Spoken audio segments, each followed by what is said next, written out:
auzu billahi mina sheytaani rajim bismillahi rahmaani rahim ñu ngi nuyu ñeenti nit ñeewoo ci réew mi góor ak jigéen mag ak ndaw di rafet seen ànd ak rajo télévision Walfadjri rawatina seen émission diine ak jamono ñu ñëwaat tey ak actualité boo xam ne nag mu ngi ci biir réew mi nekkaat actualité boo xam ne actualité politique la waaye itam actualité askanu yëpp la ndax dafa jëm ci wàllu élection nag buñ ko waxee mooy présidentielle 2019 bi nekk suñ kanam mu am yu ko fi jiitu am lu mu àndaloon ñu ne nag nañ ko fi teggi wala nañ fi jëlee loo xamante ne day indi gàllankoor mu mel ni bii ñuy jub itam nag am na lu ñu ci gis gàllankoor boo xam ne feeñ na ndax dañ wax waxu parrainage nga xam ne dañuy laaj nag candidat yi muy candidat indépendant wala nga bokk ci parti politique lu toll ci juróom-benn fukk ak juróomi junni signature yoo xam ne da nga ko war a am ci askan wi rawatina ci juróom-ñaar ci fukk ak ñeenti régions yi nekk ci réew mi mu représente ñuy duppee 1% ci électorat bi ñoo ñu war a bindu nag ci fichier électoral bi loi boobu nag ñu war a indi nag modifié ko ba mu ànd ak élection yi ñu jëm nag indi coow ndax dafa am ñu jàpp ne doxul waxtoom ñenn ñi jàpp ne am na lu ko tax a jóg loo xam ne xeetu lantinoor la boo xam ne moo nar a téye ñenn ñi bàyyi ñenn ñuy jàll ñu ne nag duñ ko amee noonu ba tax coow lu rëy la jur muy xuloo bu métti di tëkkuwante di artu boo xamante ne fës na ci jamono yi liy jóge ci opposition liy jóge ci société civile liy jóge ci askan wi ñàkku nas nag ne lu ko gën a baax amu fi ba tax itam ñoom ñu ne duñ ca deltu gannaaw ndax itam dafa bokk ci ni ñu war a tànnee te dafa bokk ni ñu war a xaymaa ñi nga xamante ne ay candidat lañ loolu nag lan la mën a jur xuloo bu yàgg la ndax dafa mën a jur xeex bu dul jeex loolu la ñuy samp laaj tey jii ndax itam wax ji bëri na ci lool lu tax nag ñu prier ci ay nit ñu seen xam-xam màcc ci mbir mi bu ko defee itam ñu gindi ñu ci waxtaan bi nga xamante ne tey lëmbe na réew mi te ku ci nekk nag bëggoon gindeeku bu baax am ci xel mu leer balaa ñoo yegg ci li nga xamante ne moom la ñëpp di tiit ndax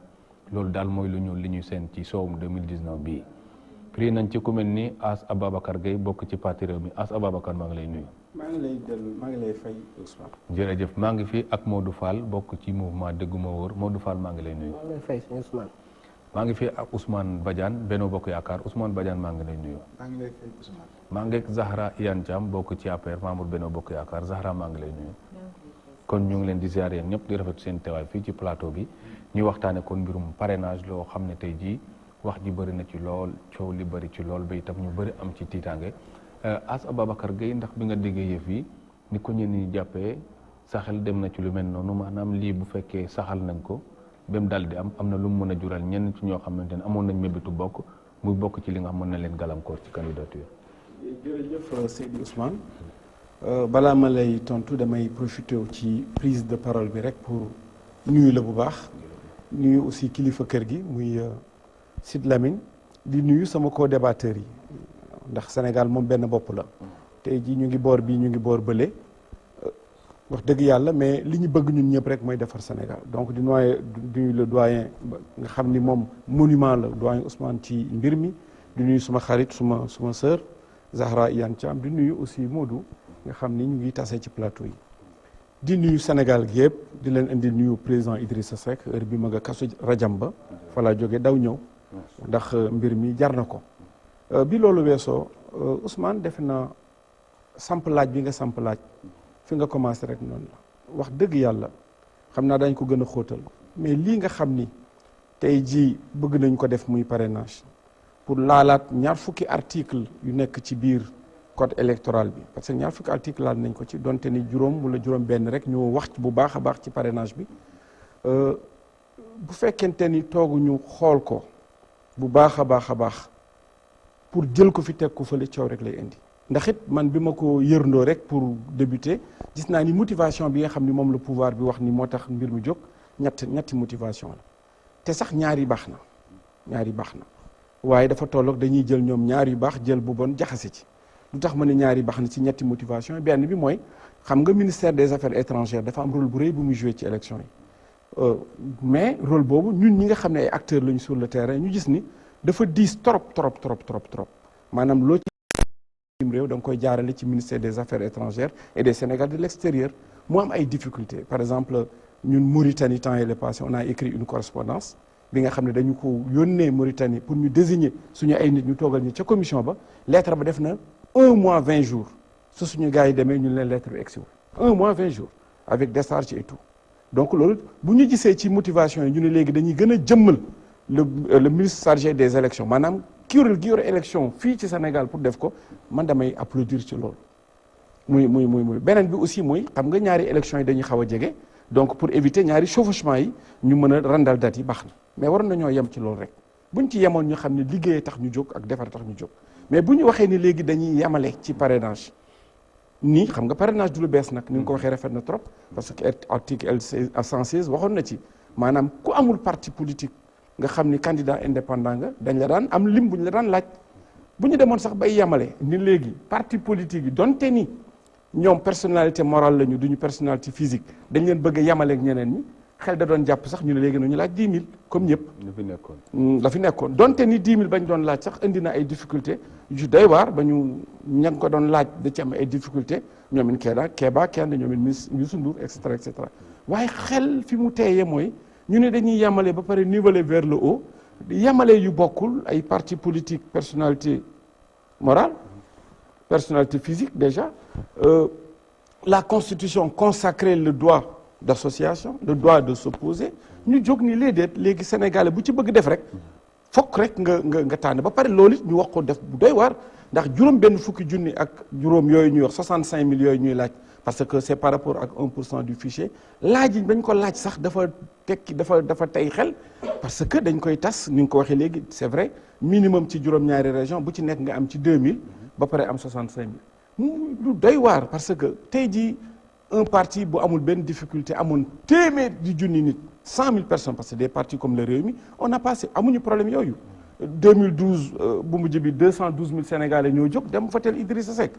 te campagne donc mën nga am loolu mais xam nga mbir fu mu nekk mën nga am sax téeméeri junni nit teg ko ci kaw table bi ñu cappati ci benn région ne la région boobu kat sa 2000 yi dafa manqué benn voix tu as 100 000 inscrits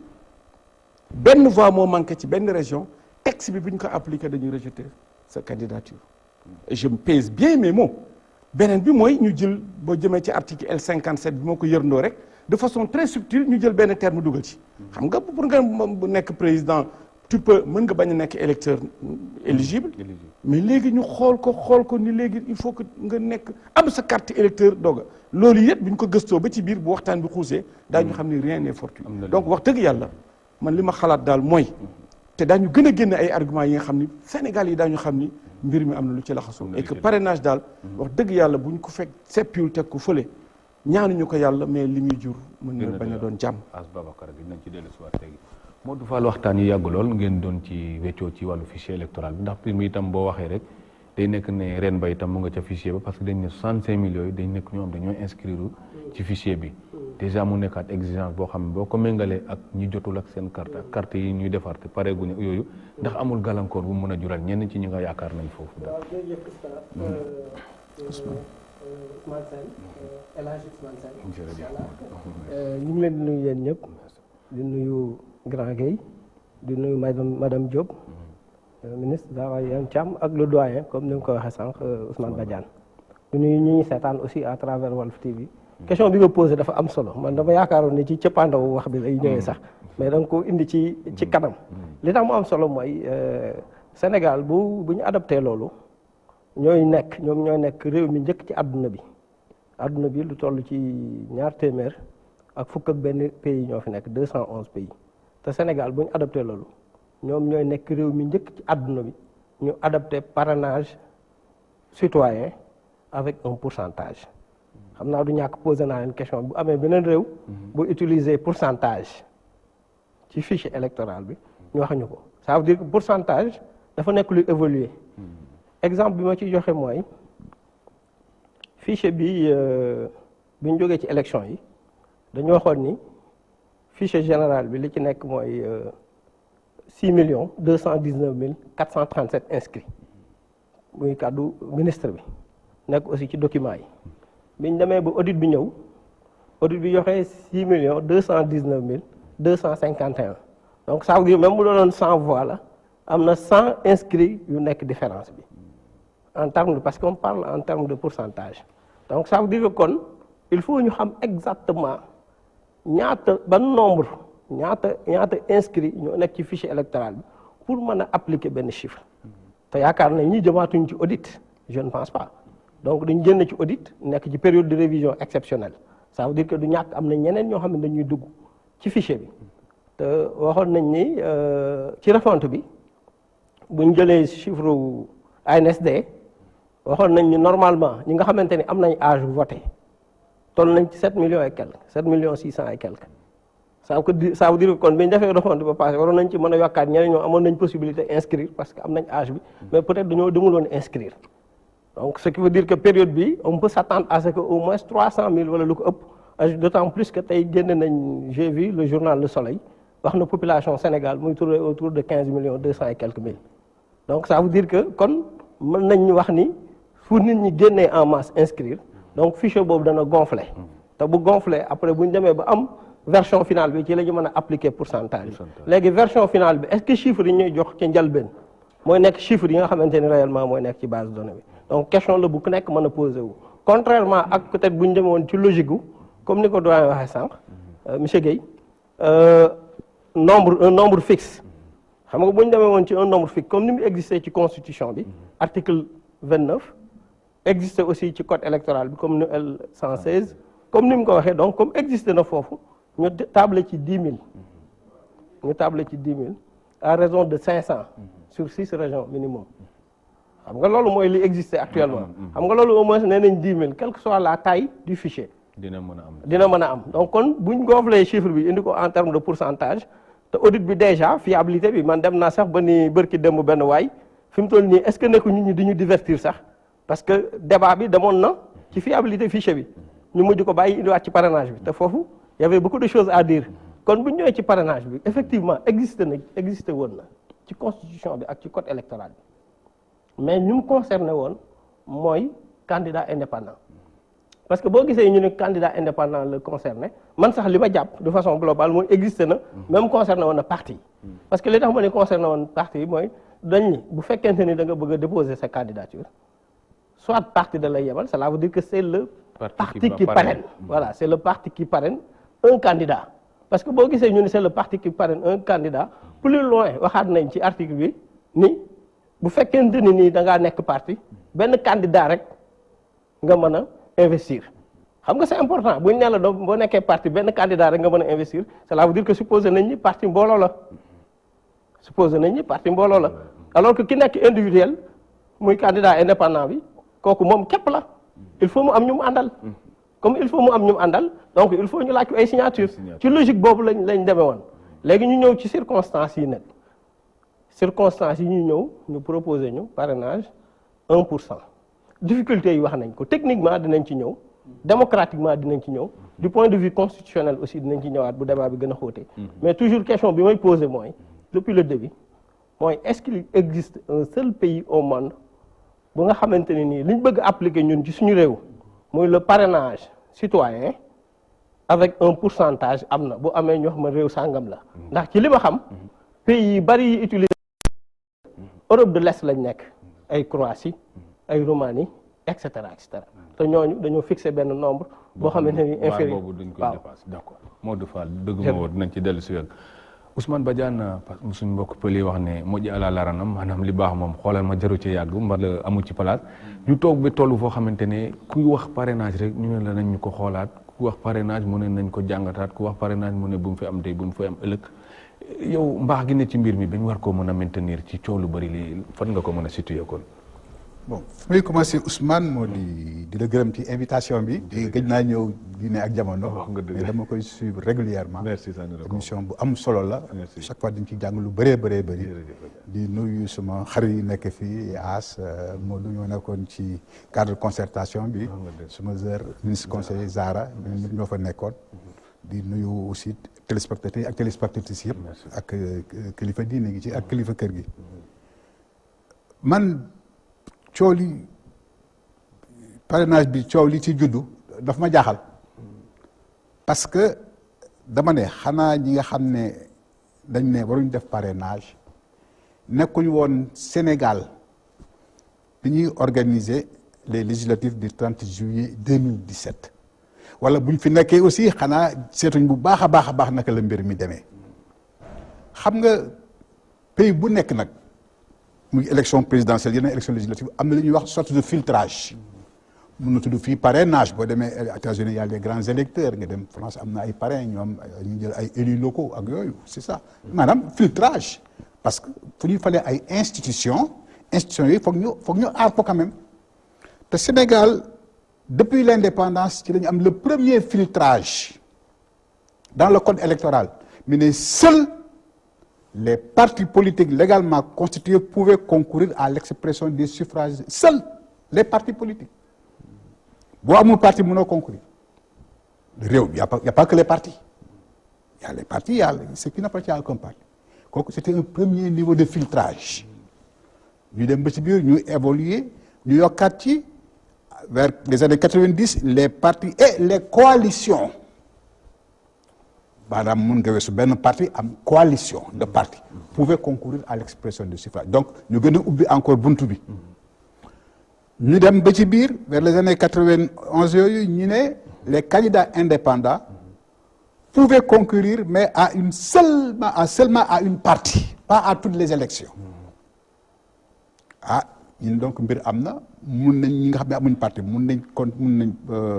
concourir mais pas élection yëpp ubbiwuñ buntu yëpp bi ñu demee ba la réforme de 2016 ban baa nga fa woon fanaa ñëpp nga fa woon foofu lañ jëlee décision ne maintenant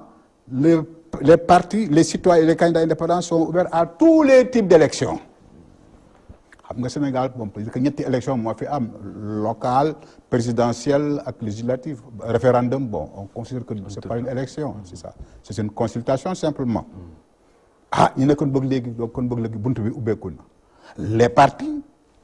les coalitions les candidats indépendants à certaines élections les candidats indépendants à tous les types d'élections te dès l'instant que da nga parti indépendant citoyen bu nekk tu peux te considérer que tu es parti indépendant mais loolu baax na aussi suñu marche démocratie moo laajoon loolu parce que nit ñi yàgg nañ ko wax aussi pourquoi yenn citoyens yi nga xam ne dañu am base am ginnaaw am représentativité buñ bokk yenn élection nga xam ne kon yoo xam ne boo demee sax ñoom ñoo fa gën a am représentativité parti xeex bi foofu lay jógee mais ko ñu koy rafetlu maintenant ñu dem élection législative mbir am pour la première fois ci suñu histoire ñu am 47 listes te ñuy wote depuis 1848 47 listes 47 listes yooyu bi mu posé woo ku nekk ne mbir am na élection yi naka lay demee heureusement mu am benn ONG bu xereñ ci affaire yi élection mais man li may def damay def simulation test pour seet naka la élection yi demee ci la ñu def simulation test ñu dans une salle de classe jël président du bureau de vote jël ay assesseurs jël ay électeurs ñu ranger leen comme ni ñuy war a wootee dans les conditions normales quoi simulation bi jël chronomètre di compter ñu ne bu ñu jëlee 300 électeurs par bureau de vote xam nga ñun suñu bureau de vote c'est 600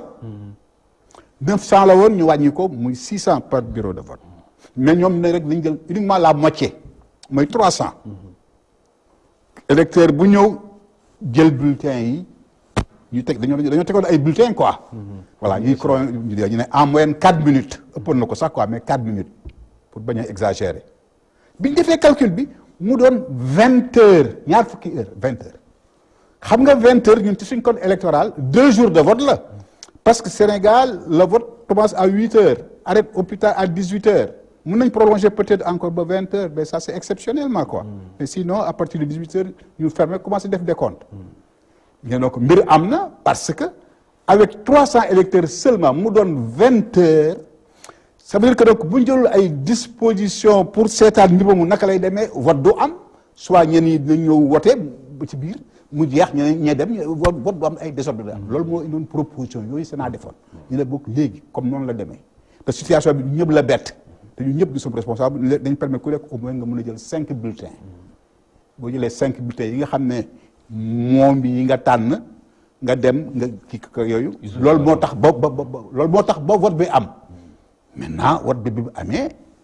am na jafe-jafe am na rëq-rëq am na difficulté ñëpp a ko wax amul kenn ku ne amul difficulté mais bi ñu retrouver nous les acteurs politiques li am na ba pare muy ne tel wala tel rek yaay responsable même bu fekkee sax dañ ne ministère de l'intérieur la mais comme léegi dañu war a dem ci ay waxtaan seet ba xam li nga xam ne moo fi amoon naka la ñu jël ay mesures ba nga xam ne loolu du amaat kooku foog ñu toog waxtaan. kooku ba nag foofu nag laa comprendre wul ñenn ñi. yow nee nga acteur politique nga. tu as la même dignité que yeneen acteurs politiques yi say naataangu leen say nawle lañ. ñe leen da ngay toog waxtaan ku ci nekk wax ni nga ko gisee. yow nga toog fële koy sabra ne man ñëwuma fekkewuma discussion fekkewuma TDR du ma ko def ñenn ñi ne man du ma ñëw ci discussion tant que Karim Wade bàyyi wuñ ko mu jógee Doha ñëw am nañu ko wax ci ñoom xëy na du ñëpp ñenn ñi ne man du ma ñëw tant que bàyyi wuñ le maire de Dakar Khalifa Sall ñenn ñi du ma discuter tant que amuñ ministre de l'intérieur neutre boo xam ne bi bokkul benn parti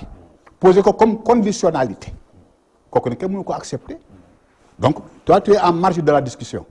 mais ñu nangu toog nañ majorité opposition ak non aligné toog waxtaan pendant lu ma 2 mois et demi du 12 décembre au 2 février génne rapport tënk ci problème yi ci am te bi ñu ñëwee dañ leen ne ku ci nekk nga jël ci papier nga wax li nga xam ne moom nga gis comme rëq ci élection yi bu ko defee ñu boole yëpp tànn ko segg ko seet naka lañ koy classé par thème d'intérêt bu ko defee ñu mun cee waxtaan noonu la demee woon dinañ ci dellu soit léegi Ousmane Badiane Zahra Iyane Thiam ñu gis ne kon mbir mi dañ ne lépp luñ ciy décider na doon loo xam ne tey garder suñu démocratie garder culture démocratique bi am ci réew mi ñu gis ne parrainage bañ ko yëkkatee ba léegi dañu gis ne culture démocratique mu ngi tàmbalee ci consensus waaye consensus boobu tër na nit ñi parce que Ousmane Badiane wax na ne am na ñu croisé ne duñ ñëw am na ñoo xam bañ ñëwee itam ci balaa liggéey bi jeex am na ñu jotoon génn yëglu loolu nag bu fekkee ñu ngi wut consensus aussi mu laaj waxtaan même ñi ñëwul est-ce que seen wàll nekkul ci mbir mi bañ mën a boole ñëpp dajale leen ñu nangu parrainage boobu. jërëjëf sëñ Ousmane maa ngi lay nuyu di la remercier ci invitation bi ñu defal di nuyu également ñi ma bokkal plateau bi muy sëñ As Babacar Gueye muy président Modou Fall ak président Ousmane Badiane di nuyu également aussi groupe Walf di ci jiital le PDG oustaz Sidi Lamine Niass nga xam ne ñoo bokk lépp di sant yàlla bu baax a baax ndax boo gisee ñun ñëpp daanaka mën nañ ne li ñu xaajale moo ëpp li ñu boole ndax ñoom dañu nekk opposition ñun ñu nekk majorité te terewul ñu ngi toog di waxtaan ci dal terewul également kenn ku ne ca la nga gëm yaa ngi naan réew mi benn bopp la ñoo ko bokk ndax moom la sëñ As tàmbalee loolu bu ñu mën di ko wax di ko jëfee di ko doxee damay jàpp ne ci réew mi la ak ci ñaan yi nga xam ne mi ngi fiy wàcc saa su ne wax nañ ko sànq am na suñu mbokk yoo xam ne ñu ngi ci kasu rajab bi am na yeneen mbokk yoo xam ne ñu ngi ci appelu Laayeen am na également xew-xew yu wees am na yu ñuy ñëw lu ci mel ni suñu bos bi nga xam ne mooy bésu maam Masamba Thiam suñu maam kon tey loolu yëpp bu amee nga daaneel fi nga ma laajee ci culture démocratique ci consensus bi nga xam ne war nañ ko am ci diggante acteur politique yëpp loolu nag lenn rek moo tax mu mën a am ndax dama ci ànd ak yow réew mi sénégalais bu ne bu ciy dox la nga am moom la sa morom war a am ndax réew mi benn bopp la ñun ñëpp a ko bokk culture démocratique boobu nag pour mu mën a nekk duñ ko teg ci bëgg-bëgg dañ koy teg ci charte réew mi constitution moo tax constitution bi ne sénégalais yépp ñoo yem en droit kenn ku nekk la nga am sa moroom daf ko war a am kon ma jàpp ne bu kenn ku nekk li nga am sa moroom war na ko am kon kenn warul ne parrainage bi gàllankoor la walla parrainage bi dañ ko def pour xañ ñenn ñi ndax parrainage bi ñun acteur politique yi ñun ñi nga xam ne ñoo séq langue politique bi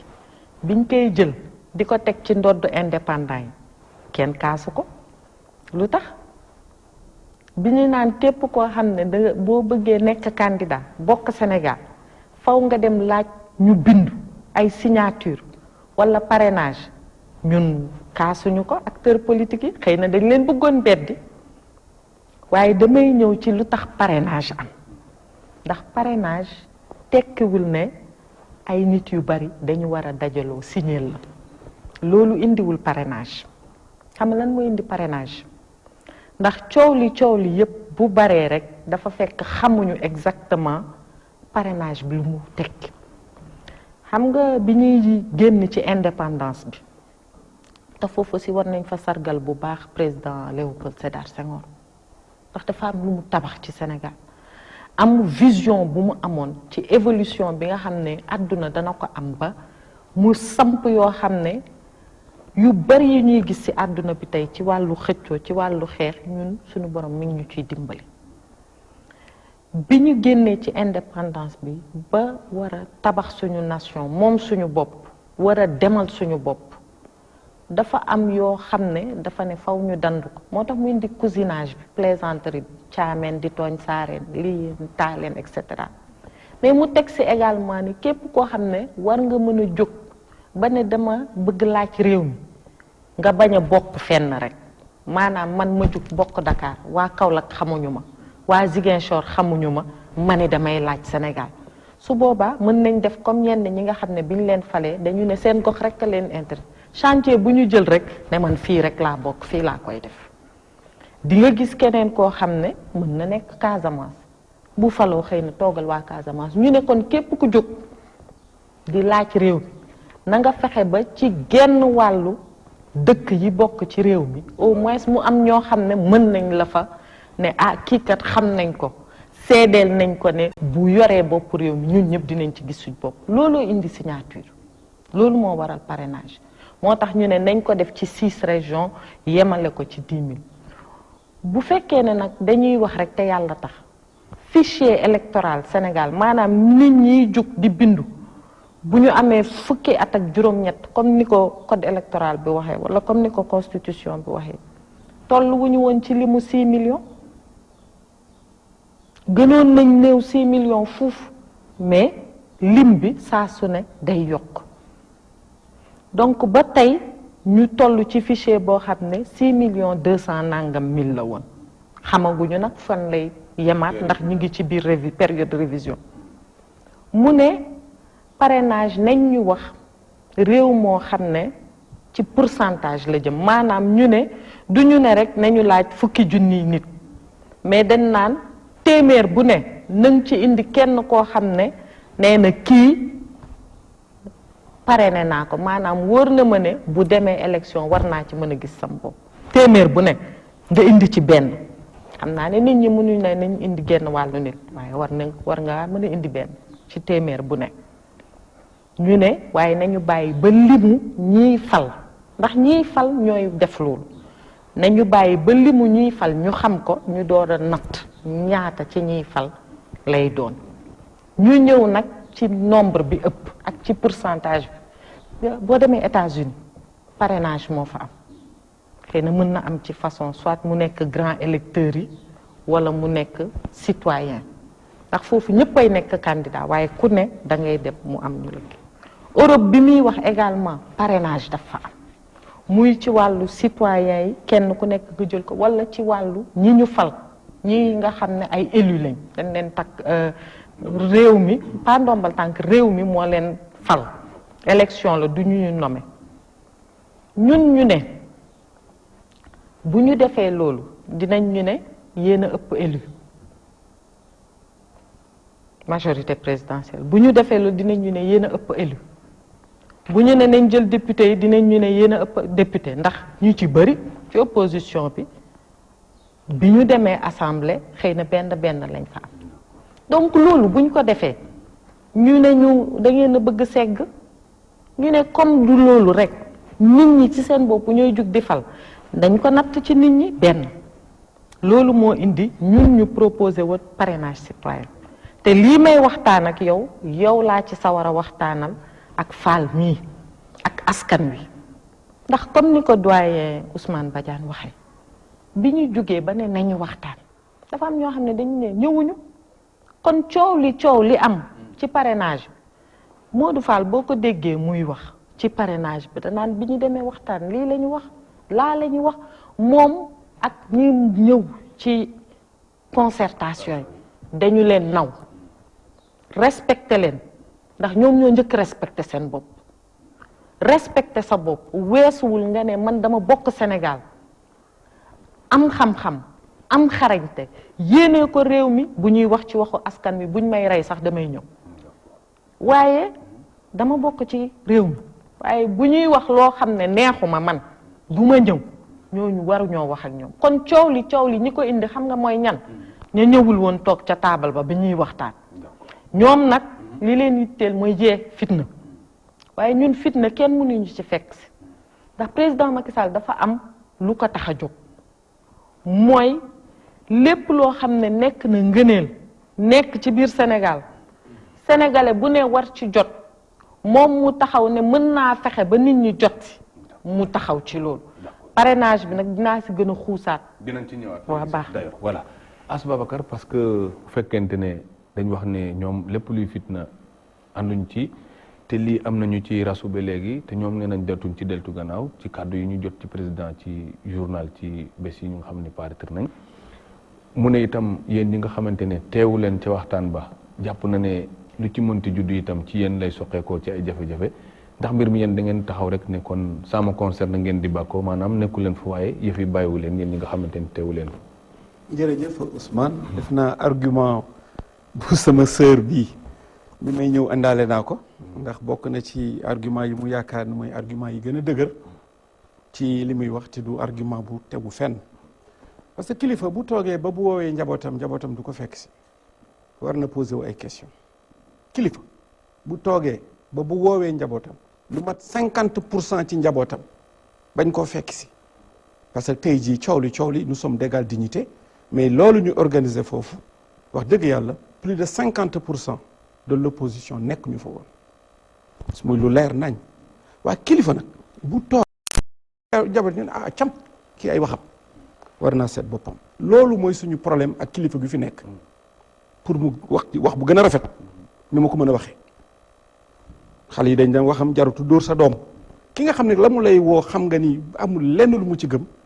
toog fa perdre ce temps la wiir jaari ndaari te ndaari mooy peuple bi ñu ngi foofu je suis à l'aise aussi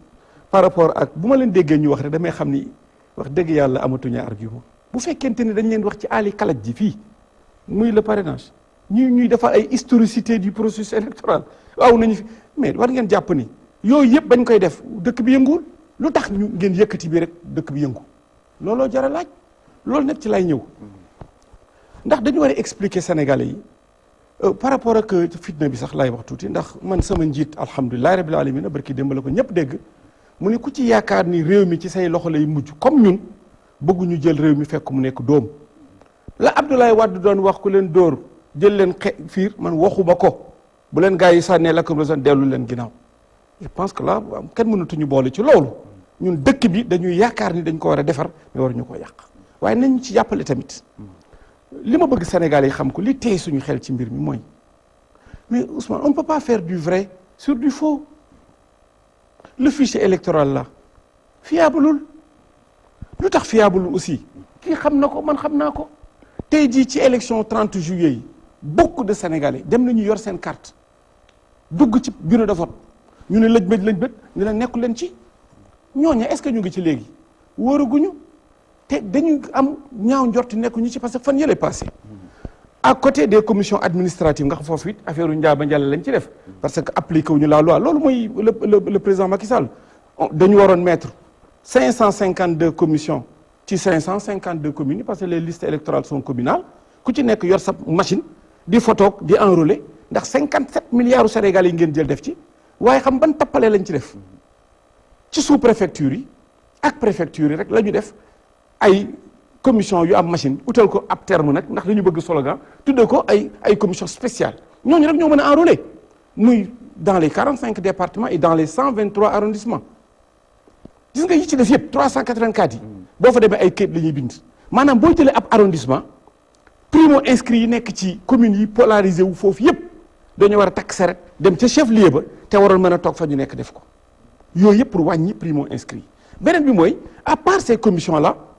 ñu toog ba si yàgg ñu dégg ni dañu créer ay commission pour la polarisation xam lan mooy polarisation maanaam ñu envoyé 45 commissions bi nga xam ne bu ci nekk ñetti nit lay nekk ñu dem ci 45 départements yi bu ñu demee dañuy wax préfet bi ni ko carte yi nekk ci sous préfecture yëpp indil leen ñu ko. je vous donne un cas concret arrondissement de Sakal le 15 mars 2018 15 mars amoon na 1506 cartes ñoo fa nekkoon ci arrondissement ba préfet Louga woo sous préfet arrondissement ba ni ko carte yooyu jox ma ko ñu jël carte yóbbu bañ ko yóbbu fekk fa commission dafa ab machine day xool carte bi dugal ñaari numéro yi dugal ay référence ab jël résultat bu fekkee carte bi dafa virer au rouge def un bruit ñu ni c'est une carte non polarisée daal di koy teg à côté ñun xamuñu li non polarisé bu carte bi normale génn ñu ni carte polarisée gis nga Ousmane bi ñu defee loolu Sakal ñaata carte la ñuy delloo bi ñu ko defee Louga ñaata carte la ñuy delloo Sakal 34 cartes le lendemain 1506 je donne un chiffre précis tout le reste dañ ko acheminé yóbbu ko Dakar ba may wax loolu waa Kolda woo ma sama responsable ni ma gaañ ñaa ngi fi de di def ay polarisation non polarisation le préfet de Kolda sax dafa résister dans un premier temps ak la dame qui est au niveau de la SEDA ñu ni ko c'est une mission du ministère de l'Intérieur xam nga yooyu cela veut dire que ba tey ñu ngi ci tâtonnement bu doy waar ci carte yi te loola boo xoolee rapportu Sénat bi ñu génne 3 mois après page 24 Sénat ndax Sénat moom dissertation électorale rek lay def mu ngi bind naan wéy li tax carte yi jaxasoo ci Sénégal dafa amoon un tri bien organisé ñun ñu amoon fa un représentant waaye en un certain moment l'autorité a pris sur elle sànni carte yi sans tri waaye waxuñu ko woon ca bis ba bàyyi ba yëfee jeex mu naan looloo fa amoon donc loolu mooy problème bi donc tey jii ñun jàpp nañu fichier bi n'est pas fiable te xoolal révision bi ñu nekk ay experts rek la jàkkaarloo révision bi mu jeex le 30 bu jeexee le 30 le 2 juillet la ñuy taf liste yi mu am 15 jours pour mu am ay contentieux ba le 17 juillet waaye lu toogagul lan lañ ci mën a xam ku ci nekk ku ci nekkul. te 65 yi fa la war a juddoo ci fichier ca loola war na ñëw yokk ci lii ñu doog a xam nombre ba loolu xamaguñ ko ba 17 juillet duñ ko xam ndax du jeex yomul foofu le fichier électoral bu ñu changé wul texte yi fichier bi électoral bi nga xam ne complet ñu war ko yor mais là l'article L11 dafa ci clair mënuñu ko jot lu dul 15 jours avant les élections waaye la ñuy war a gëstu di ci rocci mënaguñ koo téye suñu loxo te fiableul ñoom nag yor nañ ko beneen bi aussi li ci doy waar parce que Sénégal li ñu war a comprendre mooy ñun tiitaange bi ñu am bu ñu waxee le parrainage est individuel le parrainage est quoi man daal man As Babacar yow dong laa war a mën a parrainer waaw su ma la parrainer ba nga dem man awma encre indélébile awma ab puce bu nekk ci man Zahra bu ñëwee ci man dootu mënuma koo parrainer mën naa yor sama bigoor Sénégal ku ne ma parrainer la waaw bu ñu demee ba ca commission boobu ñu wax tamit ci article L57 que une autorité mën na ko mettre en place loolu la ñuy wax wala et cetera waaw ban signature moo baax ba ma la defal wala bii ban la c'est pas possible beneen bi aussi mooy parrainage bi Sénégal ni ñu xam ni dafay violer le droit le secret du vote parce que ba ñuy wax ni nit ki mën naa signaler ku ci nekk loolu amoon mën naa signaler ku ci nekk mën naa gis Ousmane Sonko xam ne xale bi day am na avenir war nañ ko encourager waaye man sama carte Idrissa ko moom waaye dinaa ko woteel mais tey ji bu ñu waxee ku ci nekk benn yoon ngay voté mais xel day jàpp ni Zahra mi kii lay voteel lay bindal sa signature Macky Sall la jëm sama signature ci Idrissa la jëm bon léegi ñoom ils vont disposer d'un stock ñi ñooy liste waa kër Idrissa Seck oui d'accord waa ji fii la nekk ñi ñooy liste diw daal di koy teg lañ ca mën a jëf ñoo ko xam ci bon vraiment Sénégalais la ñuy waxal ñun parce que ñii dañ leen war a dimbali ba ñu dellu ginnaaw parce que lii moom am na yeneen argument de yooyu rek lañu génneegum dañ Sénégal ñu war a xam ni amu ci lenn li nga xam ni mu ngi ci parrainage bi li nga xam ni dina jur jàmm wax dëgg yàlla bu leen taal dëkk bi nag. d'accord dinañ ci dellu As Babacar Gueye Modou Fall parce que dañu waxoon ne bi parrainage ñëwee xaw tuut nit ñi biñ gisee ni amoon na depuis ci constitution ba 10 000 voix dans 6 régions boo ñu nekk 12 ñu ne mën nañ bind ne une bonne loi pour tous mais dañ dem ba mu yàgg ay experts ak ñoo xam seen xam da cee màcc am ci tiitaange est-ce que kon tey mën nañu wax ni vraiment une bonne loi pour tous comme ni ko ñuy waxee wala li ko tax a jóg vraiment leer. donc une bonne loi pour tous moom jàpp naa ni mënuñu ko wax ndaxte constitution bi ci boppam waxu ko waaw parce que li tax waxu ko mooy dani moom constitution bi pour mën a nekk njiitum réew wala pour mën a nekk candidat ci élection présidentielle Sénégal da ngay mën a lire mën a bind mën a wax français kon képp koo xamante ni mënoo bind mënoo lire mënoo wax français écarté nañ la te pourtant ay citoyens sénégalais lañ kon d'accord nga ci li ma la wax man je connais des docteurs yoo xamante ni États-Unis lañ jàngee ay sénégalais lañ seen français setul mënuñoo làkk bu ñu bind problème la te pourtant ay docteurs lañ bu ñu la làkkalee anglais da nga naan ñii fu ñu jógee te pourtant ay citoyens sénégalais lañ te ñooñu tey bu ñu déposé woon dañ leen di éliminer te pourtant techniquement compétence yi nga xamante ne nii war na mën a yërëm réew am nañ ko muy benn. Deuxièmement ñaata sénégalais fii les arabophones ñoo fi nekk jàng fi ba am compétence parce que nit lu mu ñàkk xam-xam war naa xam ni même ki jàng arabe jaar ci université jaar ci lycée am bagam kooku noonu maanaam lépp lu ñuy jàngale ci tubaab ca langue ba jàng na ko kon kooku tamit war na am na xam-xam kon kooku waroon naa mën a nekk njiitu réewu Sénégal mais écarté nañ ko parce que dañ ne ko yow pour nga mën a nekk candidat da ngay war a mën a bind mën a lire mën a làkk tubaab xam nga loolu déjà ça veut dire que kon am na Sénégalais yu bari yuñ boddi ñaata Sénégalais ñoo fi mën a bind mën a wax mën a làkk tubaab ñaata Sénégalais gis nañu fii taux d'alphabétisation bi élevé wul moins de 30% kon ça veut dire que kon am na ñu bari ñuy écarté kon affaire u yamale boobu man yaakaar naa ni argument boobu war nañ koo xoolaat très sérieusement parce que li tax ñu war koo xoolaat sànq wax naa fi benn élément boobu bàyyiwuñ ci attention dama ni candidat indépendant wax nañ ko mais bañ demee ba ci parti dañ ni parti benn candidat rek la mën a am lu tax ñu préciser loolu c'est important xel lu jëriñ lu dul xalaat ça veut dire que parti kon yemul ak candidat indépendant parce que bu yemoon ak moom du ñu wax loolu donc dañ dissocier parti parce que parti moo yore démocratie doyen ngi nii mën na ma seede képp ku def formation politique jaar ci école de parti di œuvre di militer document boo indi ñu titre ci démocratie wala ñu ci wax wàllu démocratie ki mu reconnaître mooy parti politique parce que y a pas de démocratie sans les partis politiques kon kooku parti mënuñu ko yemale ak candidat indépendant encore une fois madame xam naa ni après dina ci ñëw ndax ñoom majorité bon xamu nag ba xam majorité laay wax wala Benno Bokk Yaakaar wala njiitu réew mi laay wax donc xawma ku ma ci wax mais buñ ñëwee ci table di waxtaan ña fa ñëwal majorité xam nga tudd ñu Benno Bokk Yaakaar ñoom ñan lañ fa ñëwal ak kan lañ fa ñëwal maanaam parce que waxuñ majorité lañ wax Bokk Yaakaar on n'a pas parlé de coalition politique mais dañ ne la majorité on suppose que mouvance présidentielle bi kon ñoom njiitu réew mi lañ teewal man mën naa ci am kii boobu d'autant plus que chef de parti mooy président de la République du Sénégal te mooy chefu coalition boobu majorité bi di Benno Bokk Yaakaar li ma comprendre mooy mais ñoom ñii ñoo wax ni candidat indépendant yemul ak parti ci seen proposition ñoom ñoo ni lii mooy proposition de la majorité concernant le 8e point inscrit à l'ordre du jour des concertations proposition de la majorité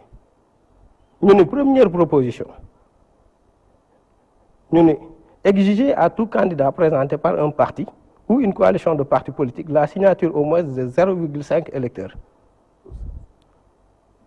ñu ni maintenir le taux à 1% pour les candidats indépendants donc loolu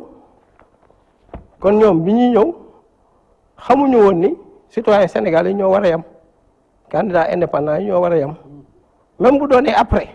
plus loin dégg naa ñaa njiitu réew mi moo bari xam-xam ndax moom moo leen bëgg a yemale njiitu réew mi moo bari xam-xam ndax moom après moo ñëw bëgg leen a yemale waaye ñoom ña fa teewoon ñoom yemale wuñ leen ndax ñoo bind lii boo demee ci rapport général bi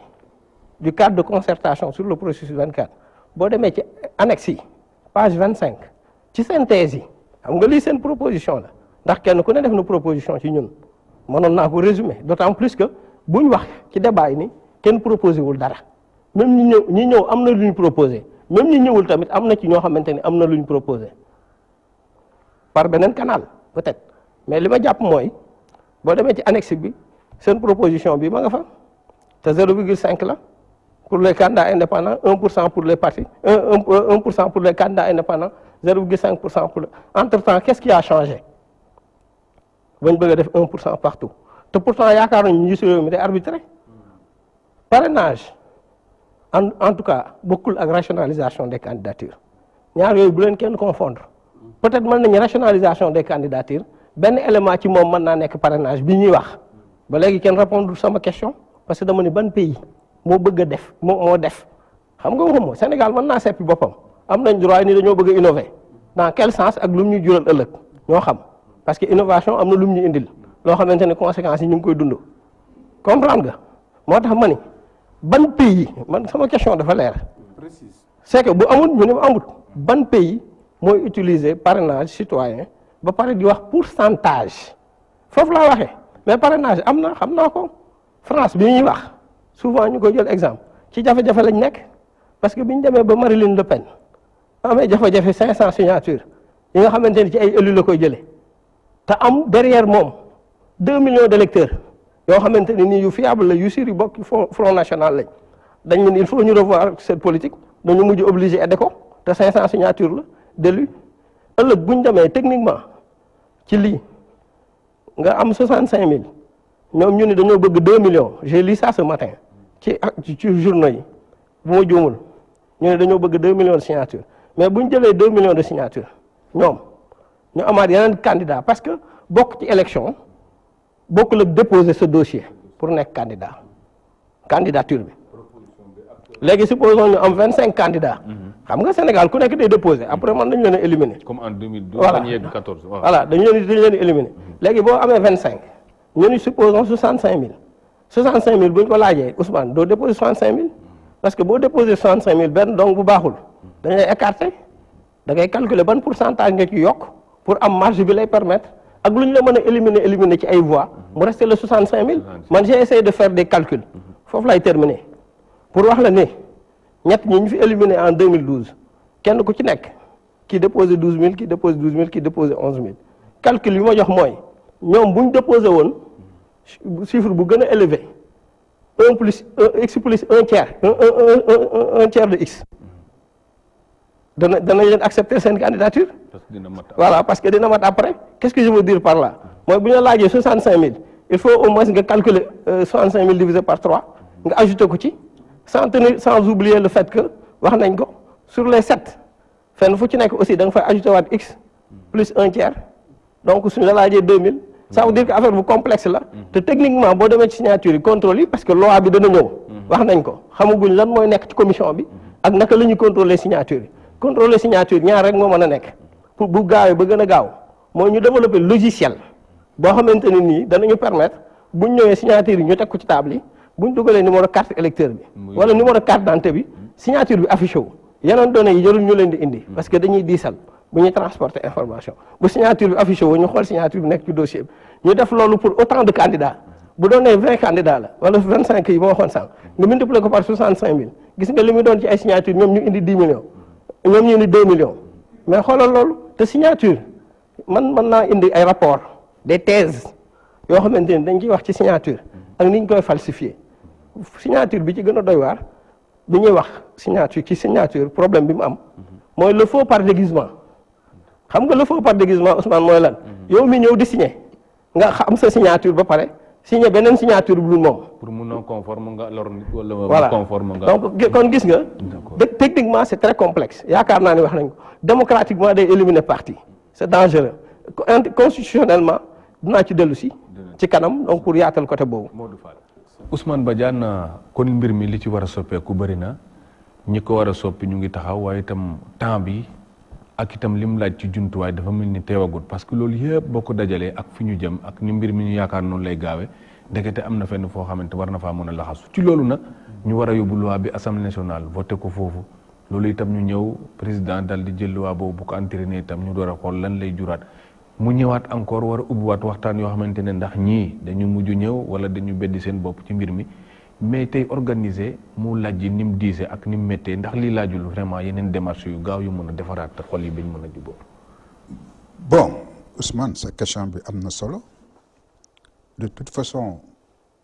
démocratie li nga xam ne moo ko tóoj surtout bu Sénégal moo di waxtaan diisoo sottiwante xalaat moo li ñuy wax concertation kon bu ma déggee suma xarit as mi li mu wax nii ñoom li ñu waroon def moo di def seen autocritique parce que dara gënul ñaaw nga nekk ak say nawle ngeen doon jongante di xëccoo parce que élection xëccoo la compétition la lu jóge ci ñi ne war ngeen toog ci taabal ji ku ci nekk lépp lu la naqari nga ñëw nga wax ko ñu jël waxtaan yépp segg ko tànn ko trouver ko solution yow ngeen ne du ma ñëw fekke woo thème de référence yi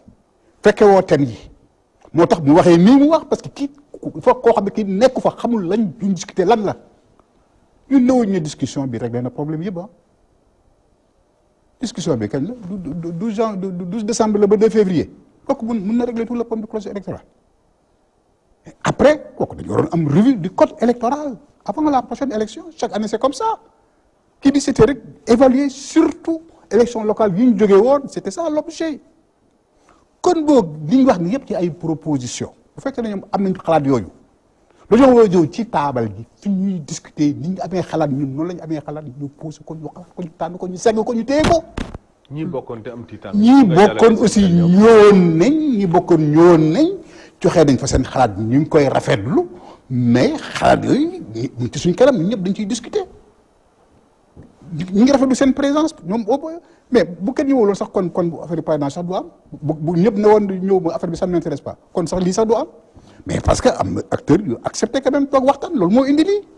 kon boog ñi ñëwul ñoom ñëpp dama leen di ñaan en tout ñu def seen autocritique muy PDS muy réew mi muy yeneen coalition yi juum nañ maintenant comme ni nga ko waxee discussion weesu su ma xarit as li ma lay xamal moo di am na yu bëri yoo xam ne amoo ci information sur fichier bi fiabilité ay experts étrangers ñoo ne c'est fiable à 98%.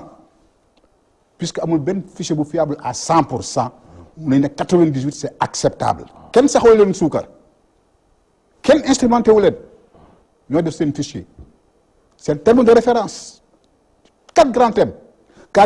revue cadre légal et réglementaire, deuxième point revue de la chaîne des inscriptions, troisième point examen des fichiers, quatrième point examen de l'adéquation technologique. Problème fichier weesuwul loolu amuloon ay enquête de terrain amuloon ay enquête c'est ça quantité amu ci kon boog ñoom dañoo définir seen terme de référence kon kooku je vois que lu dañ ko war a rafetlu même bu loolu weesoo ñun dañ nekk ci situation boo xam ne bii dafa doon situation bu doy waar ginnaaw kenn neewul damay boycotter élection yi ku nekk bëgg nga dem élection tey Sénégal am na 300 partis gis nga soleil vendredi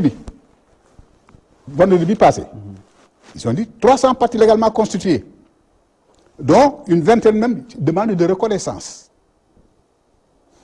élection yi ñu génn nii donc 300 partis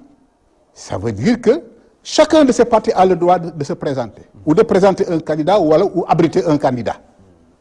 selon les dispositions actuelles gis nga élection yi ñu génn sur les 47 listes benn candidat indépendant newul ne damay doon candidat indépendant sous la bannière de l'indépendance il y a des candidats indépendants mais kenn utul ci ay signature dañoo abrité wu ci derrière des partis làqu si ñu parrainé leen moo indi 47 listes yooyu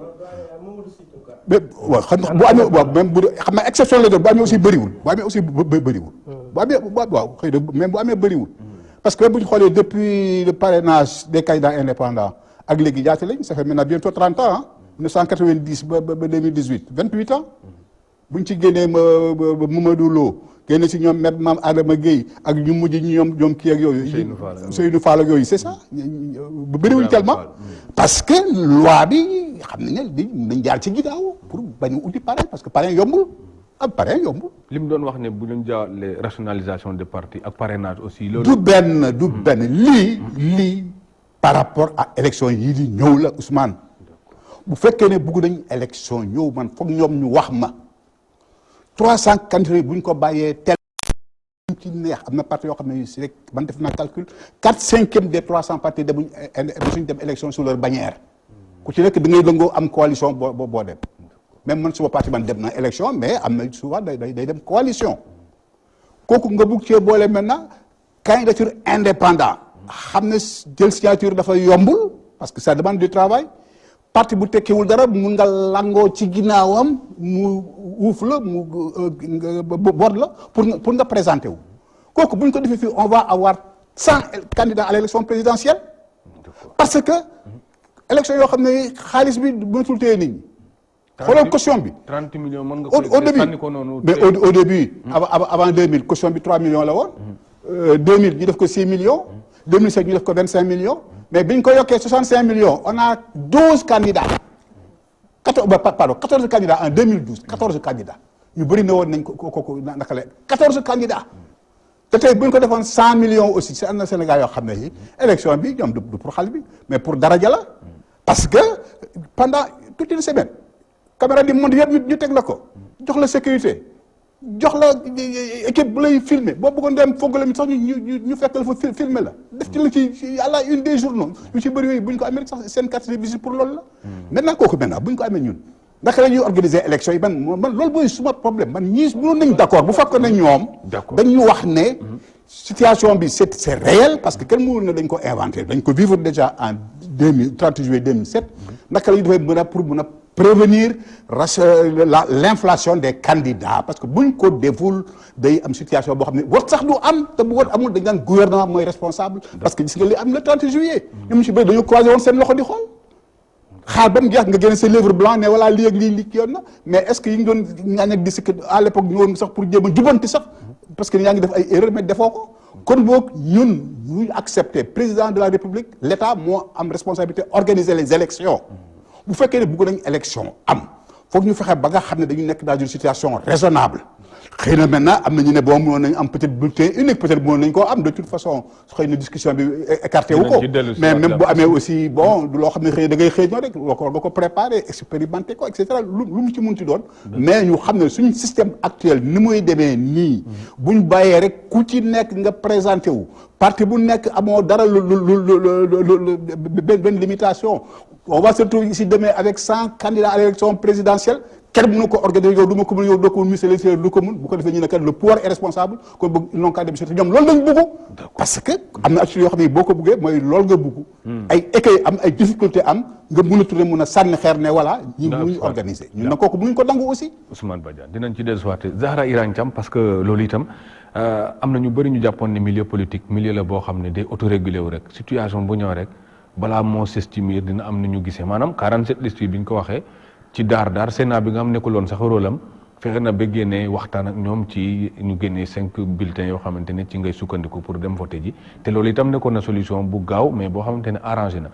mu ngi wax ne am na parti yoo xamante ne tekkuwuñ lu bëri waaye boo waxee 65 millions du leen téye mais itam ñu gis ne parti yi tekki tey aussi amoon na ay jamono tekkuwuñ dara te buñ doxale woon ni peut-être di segg duñ agsi fii ñu agsi tey est-ce que yëf yi aussi laajul vraiment ñu gën a yaatal indi compréhension maanaam ñi di ñëwuloon sax ca waxtaan bi mu am beneen buñ sumbaat buñ mën a bokk ci yëf yi ñu xool autorégulation buñ mën a def ci biir. waaw dinaa ci ñëw danga may rek ma dellu si ndax xam nga man tey laay door a ñëw ci sa émission bi diine ak jamono. dama jàpp ne ñaari ponk yi ngeen ci def diine ak jamono lu am solo la. des fois mën nañu indi diine ci lii ñuy def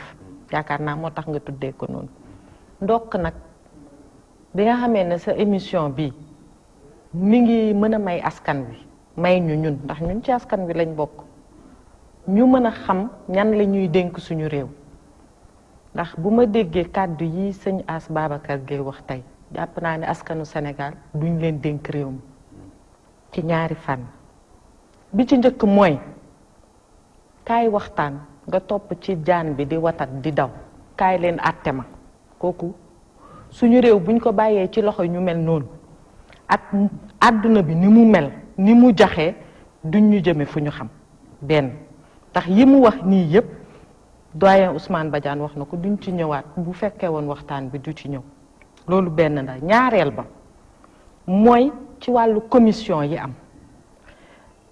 nit ku ne da ngay ànd ak sa jamono bu fekkee ne dañu ne révision bi am xam nga bi ñuy njëkk def refonte bi opposition bi daf ko bañ ba ne dañu xaatimloo président ne ko bu fekkee ne fichier bii ñuy sumb yeggul 4 millions wu électeurs du ñu dem élection bu ñuy dem élection ni ñu jël fichier bu mujj bi yàlla def ñu yegg ci 6,291,000 je crois électeurs ça veut dire que xarale yi ñu ci def ak nañ ko defee moo ñu may ñu yegg si ci loolu Fall wax na ko sànq agence statistique agence nationale statistique ANSD nee nañu estimation bi à peu près 7 millions la kon tey bu ñu demee ba ne ci wàllu ni ñuy defaatee période révision exceptionnelle bii ñu nekk képp koo xam ne votant bu bees nga ndax fu 6 millions 200 nekk écart bi ci des bareetul donc képp koo xam ne mbindu mu bees nga toll na nga dem préfecture wala sous-préfecture képp koo xam ne ci modification nga toll na nga dem ci sa commune loolu biñ ko waxee ñun ñëpp fii dégg nañ classe politique bi opposition bi nga xam ne daf fi nekkoon naan commission yi dafa xat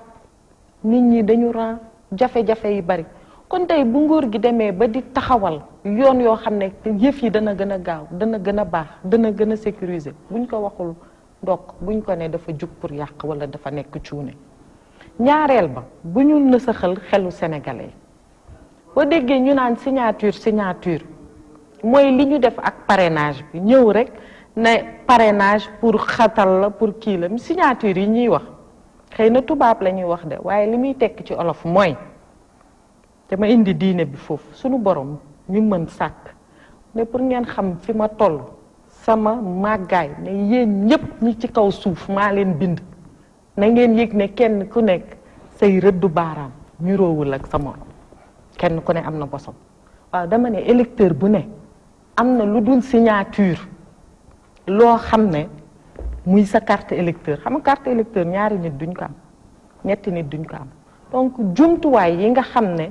noonu la ñuy fexee xam ñi pare ne ñan la dama jàpp ne yoon yi fi ne texte yi loi yi président Macky Sall du moom moo ko indi de ndax moom bërki démb rek la yegsi mais texte yi nga xam ne charte yi nga xam ne moo ñu encadré mi ngi fi depuis ay ati at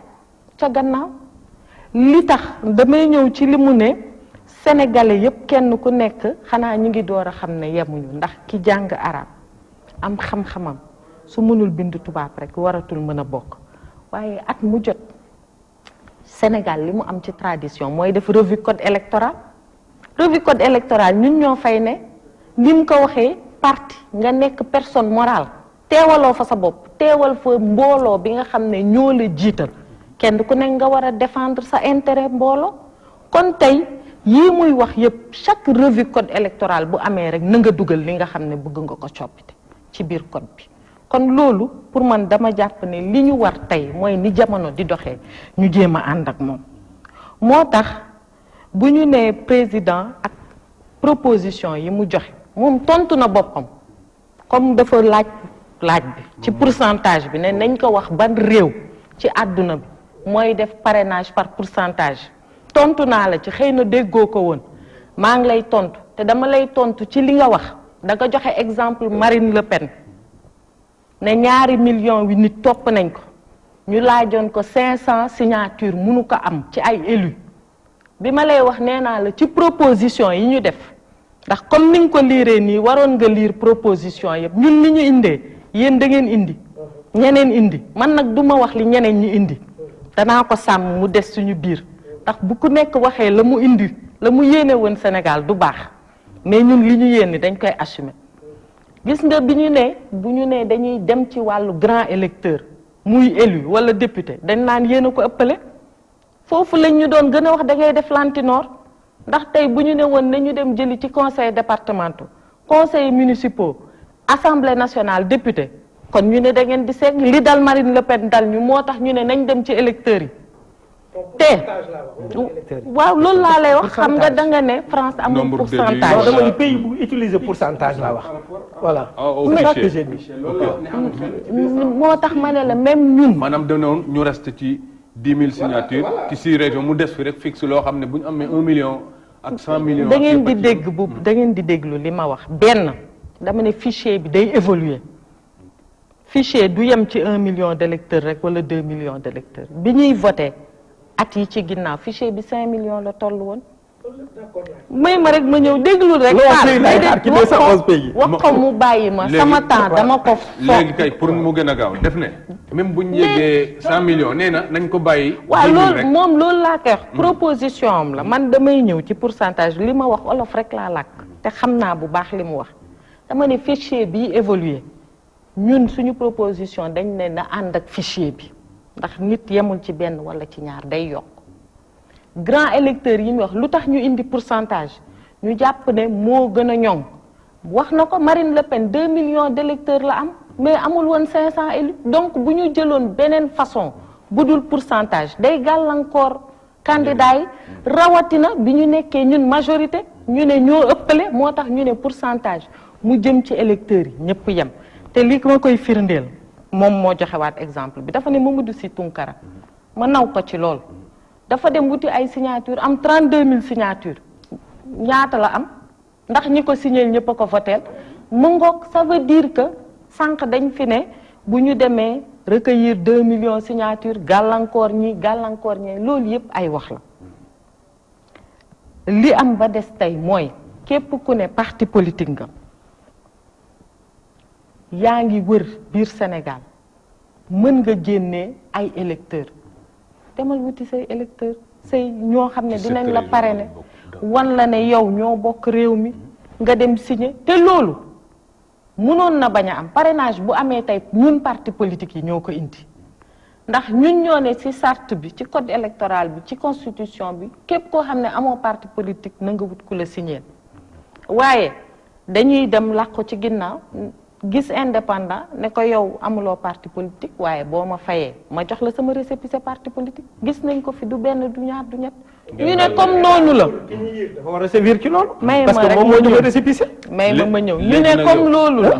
nañu indi ay coppite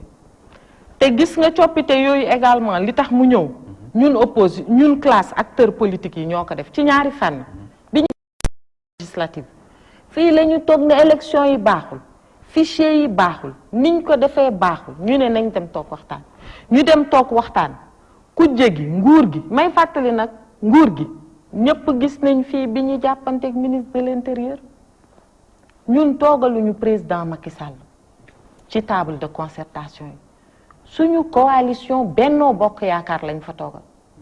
coalition Benno Bokk Yaakaar bi nga xam ne dafa am ay intérêt politique ñoom kujje gi ñu am ay intérêt politique président Macky Sall donte président parti la ndax bañ na ko ba bi muy wut parti dafa ne alliance pour la république man sama lépp dama jël delloo ko république mu toogal fa Sénégal yépp bi ñu demee ci cadre de concertation boobu kenn ku nekk wax say jafe-jafe ñoom ñu ne fichier bi baaxul kenn ku ne ñu ne la waxal ni nga bëgg ñu saytoo fichier bi waxal li nga xam ne élection yépp am na ci comme jafe-jafe ñun ñëpp kujje opposition non alignée ku ne wax ñu xaatim ci code de conduite mbir yu bari article juróom-ñetti article yoo xam ne noonu la waxtaan bi nar a tëddee mu bokk ci article yooyu ñu ne bu fekkee ne ñun ñëpp suñuy kàddu dafa waroo àndandoor nañ ñun ñëpp ne dinañ jébbal li ñu waxtaan njiitu réew mi mu arbitré benn ñaar ñu ne comme ñi ngi waxtaan tant que ñi ngi ci biir waxtaan bi amul kenn koo xam ne mën nga génn di wax li ñuy waxtaanee ci biir mosu leen dégg majorité bi génn ne waxtaanee nañ na sàngam wala nangam ñun sax suñu waa coalition nee nañ ñu yéen waxu leen ci ñu ne ñun dañu sàmmonteeg suñu kàddu dañ ne woon fii léegi ñi ngi ci biir am na ñeneen ñu ci wax lu bari fi may daaneel Badiane taxé nañ ko ci biir salle fi may daaneel fi may kenn rek laay daanale parce que dafa wax lu am solo Ibrahima Badiane kenn rek laay daanale taxé nañ ko ni dafa génn ci bi ñu def concertation fenn rek di wax ci média bi bañ wax ko ci biir réunion bi Ibrahima Badiane la wax waaw Ibrahima Badiane li mu waxoon xam nga lan la xam nga lan la li mu waxoon ci Ibrahima Badiane ndax nekk fi maa ko fi toogal ñun ñëpp benn lañ ñun Benno Bokk Yaakaar ñun ñëpp benn lañ ñoom nag dañu dem opposition nekk fukk ñun bennoo ñun benn rek lañ Ibrahima Badiane mi ngi doon wax ci choix wu ki jiite concertation yi te boobu ba mu koy wax fekk na génnee ngeen débat bi def ko public keroog ba ñu waxee ambassadeur Seydou Nourou Ba mais du ma ñëw ci loolu ndax moom def na liggéey bu mucc ay Sénégal yëpp la ko defal ñu ngi koy sant beneen bi may mujjee mooy dafa wax lu am solo ci carte yi ni mu bëree jamono yi ñu toll li des ci ñu jël ci carte yi lim bu néew la mais damay wax ci ni mu ne dañu jël carte yi rek yëlëb ko pour indi encore responsabilité polarisation boobu mu wax mu ngi bugg a jur jëye parce que nee nañu mais ci loolu lay tontu 1500 ñu yóbbu ci ñu delloo si 30 ñoo baax gis nga ñun acteurs politiques yi mën naa la fa tontu une minute Ousmane c'est que am na lu am peut-être am na damay am lu ma expliquer une minute rek quoi c'est que à un certain moment grand dame lu ma bëgg a yokk rek tuuti à un certain moment dañ ne bi ñuy indee plateforme bi damay leeral dañ ne bi ñuy indee plateforme bi carte yi localisé wuñu leen ko dañ leen a war a indi rapatrier leen enregistrer leen de telle sorte que nit ki buy rechercher ci base donnée bi danañ ko mën a wax fi carte am nekk exactement ñu yóbbu ko fa. xam nga moom bu ko fekkee woon du wax li mu wax. d'accord kon problème moom kenn. waaw bisimilah léegi. laqatu ngeen togg ngeen invité ngeen nit ñi ñëw ñu yàq ngeen ko Sénégal yi jàpp nañ seen bakkan loolu ci am solo li ngeen teg ci table ji moo baaxul. aujourd'hui ma sœur elle était très pertinente mais tey je les vois ils sont pas à l'aise parce que yi ngeen war a wax mooy ñun dañuy génne gàllankoor yi nga xam ni buñ ko yëkkatiwul dëkk bi day tàkk li ngeen war a mën a dimbalee Sénégalais yi ñu seet ngeen ni ma As Babacar loolu ngay wax mënut a nekk lii nga ni benn Sénégalais bu woteel kii mën na bindal kii mën na bindal kii day indi ay gàllankoor ngeen ni ma déedéet ndax lii ak lii ba pare contradiction bi am ci ni ngay waxee xam nga Sonko waa ji demoon nu tuuti encore le gars de Tunkara xam nga tax mu am loolu parce que booba ku ci ne mën ngaa bindal ku ne ña koy bindal lu tax mu am lu néew loolu ña koy bindal man yow keneen ñi nga xam ne leer na leen seen carte bi moom moomu ko waaye ñu ngi koy encouragé ñoo ko def loolu na ngeen fi dindi léegi dama ni la képp ku bindu ci ab liste xel dafay jàpp ni ka nga bindal moom ngay voter mais loolu dafa doy waar dafa garaaw ba pare yéen luy nday yéen ngeen bëgg ñëw waaw vraiment monopoliser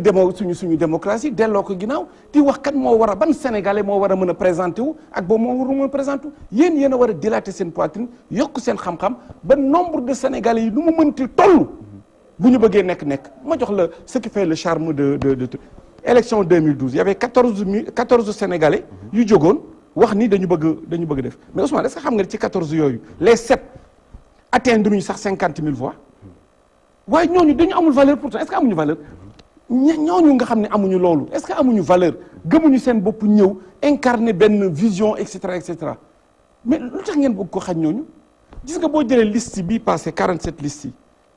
5 rek ñoo atteindre cette barre là de 60 000 5 ñu ci des ñëpp atteindre uñ ko te la ko andi woon tamit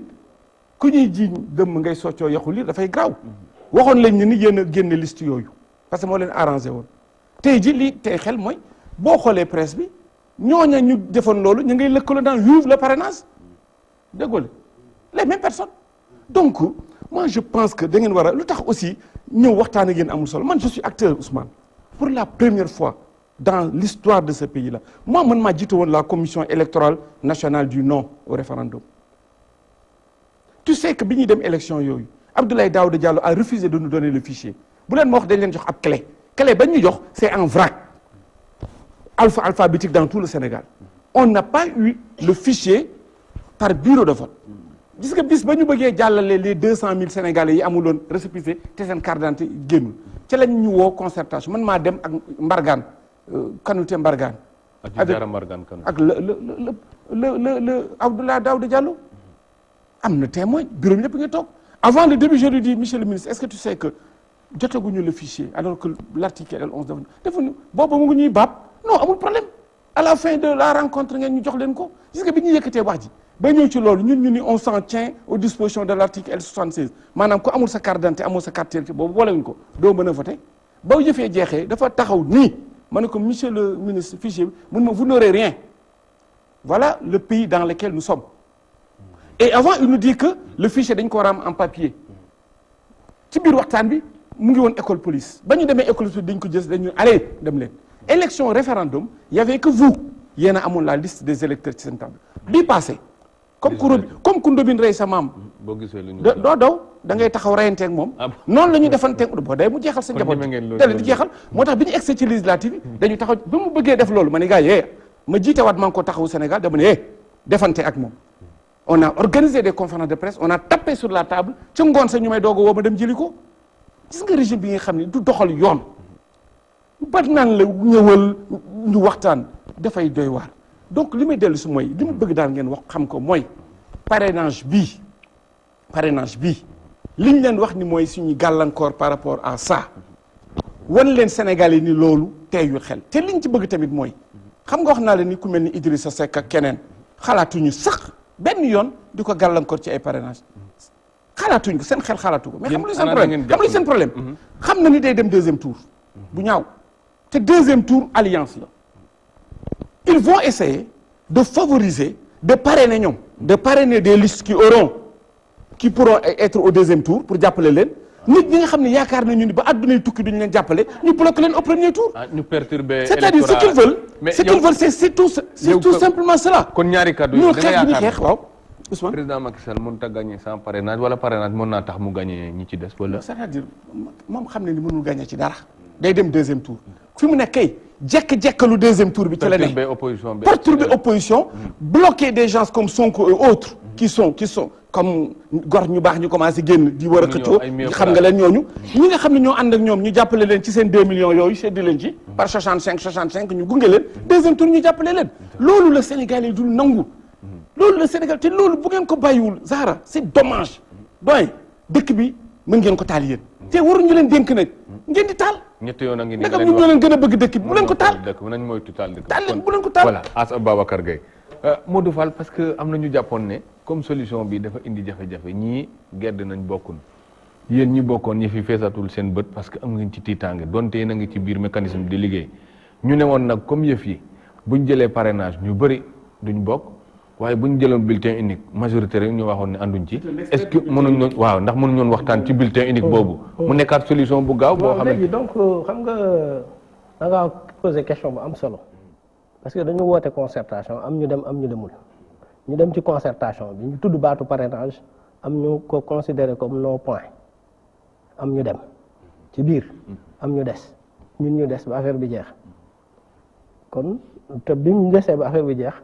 à tout moment fu ñu waxee mën nañ ma seede dañ naan ñun moom nous sommes contre le parrainage c'est un point de désaccord loolu ñun ñëpp d'accord nañ ci parce que des fois damay dégg ci média bi ñu naan opposition bi dem d'accord nañ ci parrainage loolu erreur la. d'accord mosuñoo d'accord ci parrainage bañ na ko ba loolu tax ñu ne ko point de désaccord duñ ci rapport donc peut-être dafa am lu ma war a préciser gis nga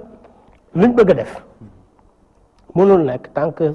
changé wuñ constitution bi changé wuñ code électoral bi lii mooy ñaari textes yi nga xamante ni nii moom la ñu proposé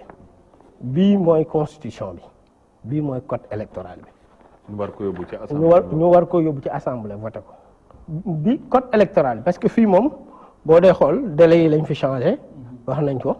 ak affaire parrainage bi élargir ko ci parti boo ñëwee ci code électoral bi L116 mooy wax naka la ñuy signé xam nga waxuñu biométrie dama maanaam pour leeral la dañoo wax ni chaque électeur peut parrainer pour une candidature doit donner les informations le prénom nom, date et lieu de naissance, circonscription électorale d'inscription, le numéro d'identification nationale et le numéro de la carte d'électeur, ainsi que la signature de l'intéressé. Kon bu confusion am signature lañ wax parce que léeg-léeg biométrie la empreinte la biométrie la kenn waxul loolu dañ ni da ngay jël liste modèle bi def prénom nom def signature mu signé bu signé ñu dem xool ba xam conforme na ak signature bi nekk ci base de données bi comme ni ma ko waxee woon sànq donc kon lii mooy li war a jàll kenn waxuñu biométrie parce que biométrie ça suppose que moom yow mi koy signaloo yor nga appareil boo xamante ni nii di nga mën a dugal vérifier wala même boo yoree encre bi boo ñëwee da ngay réserver foo xamante ni ci document de parrainage bi dafay def ay empreinte am te loolu ce sera 1000 fois plus compliqué parce que day laajaat après ñu scanner ko kon loolu dafa difficile parce que empreinte buñ koy jël ci verre lañ koy jël ci appareil bi lañ koy jël parce que boo ko jëlee nii ci papier da ngay dem scanner ko donc loolu kon. comme ça ñu jàll ci loolu duñ ci waxaat ndax leeral bi am na solo signature xam nga yow li nga jublu ci li nga wax mooy wane que ne kenn ku ne bu signé dinañ xam ne kii moom la loolu laa la ne carte d'identité numéro identification nationale kenn ku ne sa bos nga am. waaw numéro carte électeur kenn ku ne sa bos nga am. kon unicité bi am na. non ma expliquer la en tant que informaticien boo ñëwee dugal sa numéro carte soit lenn la bu ñu jëlee signature yi bu ñu ñëwee ci système bi dañuy dugal numéro carte d'identité bi wala ñu dugal numéro carte électeur bu rechercher ko moom déjà parce que xam nga ñoom yoruñu carte yi yoruñu ko ñoom ay liste lañu yore. c'est ça. liste bi bu ñëwee dañuy dugal numéro carte d'identité bi ci base bi wala numéro carte électeur ñaar yooyu yëpp clé la maanaam unicité bi nga wax. mais bu ñu ko dugalee léegi signature bi daa war a affiché wu. dégg nga li ma la signature bi daa war a affiché wu ci écran bi pour ñu xool ci liste bi signature boobu ba xam moog signature bi ñoo yem. ay yow vérifié woo signature ndax électeur bi nekk na wala nekkewul. non signature bu ci amul woon dañ ko ajouté lii c'est la loi bu ngeen bëgg a proposer. c'est pour vérifier su fekkee ne électeur bi am na wala amul. déedéet problème signature day posé wu. d'accord parce que d'accord la ak man. parce que sinon duñ ci ajouté signature. mais signature bi il faut ñu ajouté ko par exemple parce que nit ki bu ñëwee li ñu koy identifier d'office mooy signature am. mais xam nga am na ñoo xam ne seen carte da nga naan ne c'est pas signé. waaw mais ne c'est pas signé dañuy defar ne c'est pas signé bu ñu demee foofu mu affiché leen ne c'est pas signé. moo tax ma ne la unicité bi mooy champ yi. 2 minutes rek ma continuer unicité bi mooy champ bi. waaw d'accord ak man ci li ma wax. électeur bi moom. dama ne lépp liste bi loo bu ñu xam ko ne yoree. bu ñu dugalee dañuy vérifier ba xam signature bi nekk fii moo affiché wu ci écran bi. xam nga neewuñu bi ñuy tàmbali neewuñu signature nom prénom nangam dafa am lu ñu commencé dañuy xool sa nom xool sa prénom mais loolu la xool sa numéro id wa mu ngo waaw loolu la élément bi permettre ñu identifier nit ki mooy signature. par rapport ak expression bi noonu mooy signature bi loolu laa bëgg a mais wax parce que xam nga bu doonee loolu la damay dem ci fichier électoral bi donc bu doonee unicité bi fi ma bëgg a waxee loolu mooy parce que moom sànq ba léegi daf may dagg déedéet ci loolu rek la dama demee ci unicité bi ñu jàll ma bàyyi la nga yeggali maanaam la ñu ajouté ci signature bi mooy xam nga man j'ai le fichier électoral ah moom nee na amu leen ko non waxul loolu. élection yi passé lañ wax. non élection moi j'ai. kële lañ leen joxoon. non fichier électoral bi kay nit ñi am na parce que moom lañ voté. même si on l'a tardivement. mais merci rek bi nga xamalee sénégalais yi. dañ ko wax dafa doy waar. voilà donc moom wax na ni. waaw am ngeen ko parce que moom sax léegi daf may dagg. parce que logique bi ma nekk la bëgg couper quoi. déedéet voilà léegi may ko mu terminer comme waaw du loolu vraiment. fi ma bëgg a waxee mooy. boo dugalee signature bi donc boo dugalee ñu vérifier foofu laay waxee c'est-à-dire le faux par déguisement mooy Ousmane yow wala moom mii benn bokk yaakaar bu demoon gis kenn signal enregistré ko xàmmeewu ko par exemple mu bind ni ko waaw man dama lay parrainer au lieu mu signé signature am mu signé beneen signature ngir loraange waaw mais bu demee da koy lor ci commission benn signature de moins la bu ñu vérifier foofu laay waxee c'est très complexe li ma wax ni ay thèse la yoo xamante ni nii tey bu ñu bëggoon mën naa leen ci indil ay documents pile de documents ci affaire du signature kese. kon bu yemoon ci 65 voix rek kon moom éliminé nañ ko. voilà bu yemoon ci 65 voix éliminé nañ ko. kon parce que moo tax nga waxoon moo taxoon ma waxoon ni il faut ñu calculer léegi donc beneen élément bi mooy ajouter mooy gis nga kon il faut ñu modifier lii ñaari loi yi pour affaire boobu mën a jàll. man nag li ma ci jublu damay lancer message njiitu réew mi moi je suis un citoyen sénégalais. li ma xam laay wax lu ma xamul lu ma ko wax bu may débat damay def ay gëstu par rapport ak li ma am mu ñëw wax ko problème am na rationalisation des candidatures ñëpp d'accord nañ ni war na mën a am rationalisation des candidatures ñëpp d'accord nañ ni war na mën a am modalité yi moom la ñuy xool buntu yu bëri nañ moom la ñuy xool léegi parrainage bi ñu ci tànn nii sànq posé naa question amul réponse pays démocratique dañ leen listé en démocratie pleine démocratie parfaite xam nga ak ñiy traîner ci ginnaaw mais dama ni amul benn pays buy def liñ bëgg a def moo tax may ñaan njiitu réew mi comme moom yàlla dafa dogaloon mu nekk président de la république gëm yàlla gi mu amoon ba jóge ci président Ablaye Wade moom lay waxal gëm yàlla gi mu amoon ba jóge ci président Ablaye Wade ñëw ber daaraam comme ni mu ko waxee def alliance nit ñi rejoindre ko en masse mu ñëw yàlla jël affaire bi 26% lu kenn yaakaarul woon ni war na koo mën a am mu am ko continuer ci gëm yàlla am dem deuxième tour yàlla jox ko ndam mu continuer ci gëm yàlla am ñëw di yore réew mi yore na ko bu baax yore na ko bu baax nit ñi de Sénégalais yi nañ apprécier ñu toll ci jafe di situation boo xamante ni nii situation bu critique la mu concerne lenn rek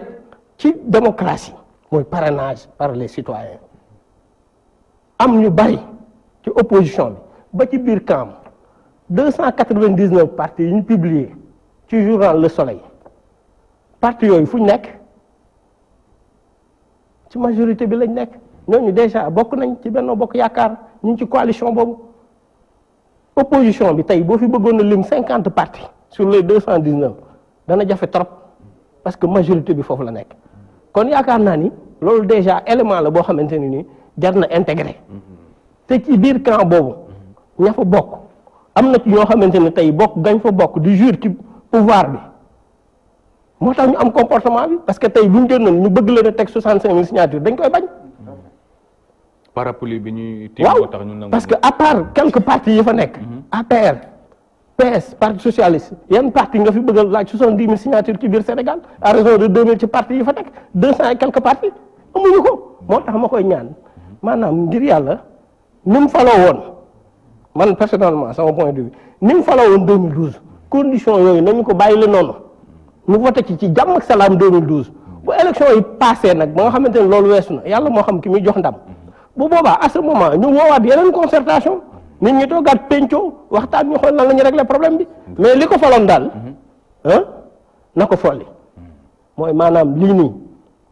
na ko bàyyi teg ko ci suuf ñu dem élection ci jàmm ak salaam ki gagné ñu xam ni moo gagné yàlla Sénégal am jàmm. Modou Fall kon Ousmane Badiane solution mënta ñàkk nañu bàyyi candidat yi ñu présenté ñu xool lan la ak fan lañ jëm yow expert nga ci bulletin unique dañ ne woon bu ñu defoon bulletin unique coow li jeex ndax opposition yàgg nañ koy laaj majorité nanguwul loolu benn la ci buntu yi ñu ne mandat am na après mandat aussi dafa war a am te réewum Sénégal mënta yem ci mandat bi loolu aussi yow ndax bokk nga ci ñi ne comme parrainage daal seen sax ay ñoñ ñu ànd ak yéen ñu ngi koy ŋàññi ndax gis naa fi chargé de la communication Benno Bokk Yaakaar Lass Badiane song na fi ne du lu baax du dossier bu nit war a fooye est-ce que tey jotul nag itam dama dégg ñu ne président ne du ci reculer mais est-ce que recul waru cee mën a am fekkee itam ñu bëri dañ ñu baaxul. Ousmane man dégg naa bu baax a baax li sama xarit yi wax mais man bugguma ñu def ay confusion jaawale parce que yi ñu wax nii ci affaire yi carte yi ni ñu koy distribuer ak commission yi li mu wax nii ci affaire yi parrainage bi bulletin yi ak yooyu signature yi ak yooyu fi mu nekk nii pour man ça c'est secondaire pourquoi parce que dañ ne li ci am solo mooy ñu jàpp principe du parrainage principe bi maintenant les modalités naka lañ koy defee kooku foog ñu toog waxtaan ci loolu nag la ñoom ñeneen ñëwuloon duñ ñëw ci waxtaan woowu si nga ko bërki dem wax nañ ko ba moom la sud titré toutes les portes l'opposition ferme toutes les portes du dialogue yeneen duñ ci ñëw ñeneen dañ leen jiitu ci néeg bu leen dem yeneen duñ ci ñëw dañ ko tëj bunt bi ñaari caabi parce que sànni ko ñëwuñu te yow nga bugg ne yow man mbir mi nii laa ko gisee mais yow doo toog waxtaan ak ñeneen ñi mais loolu mënul am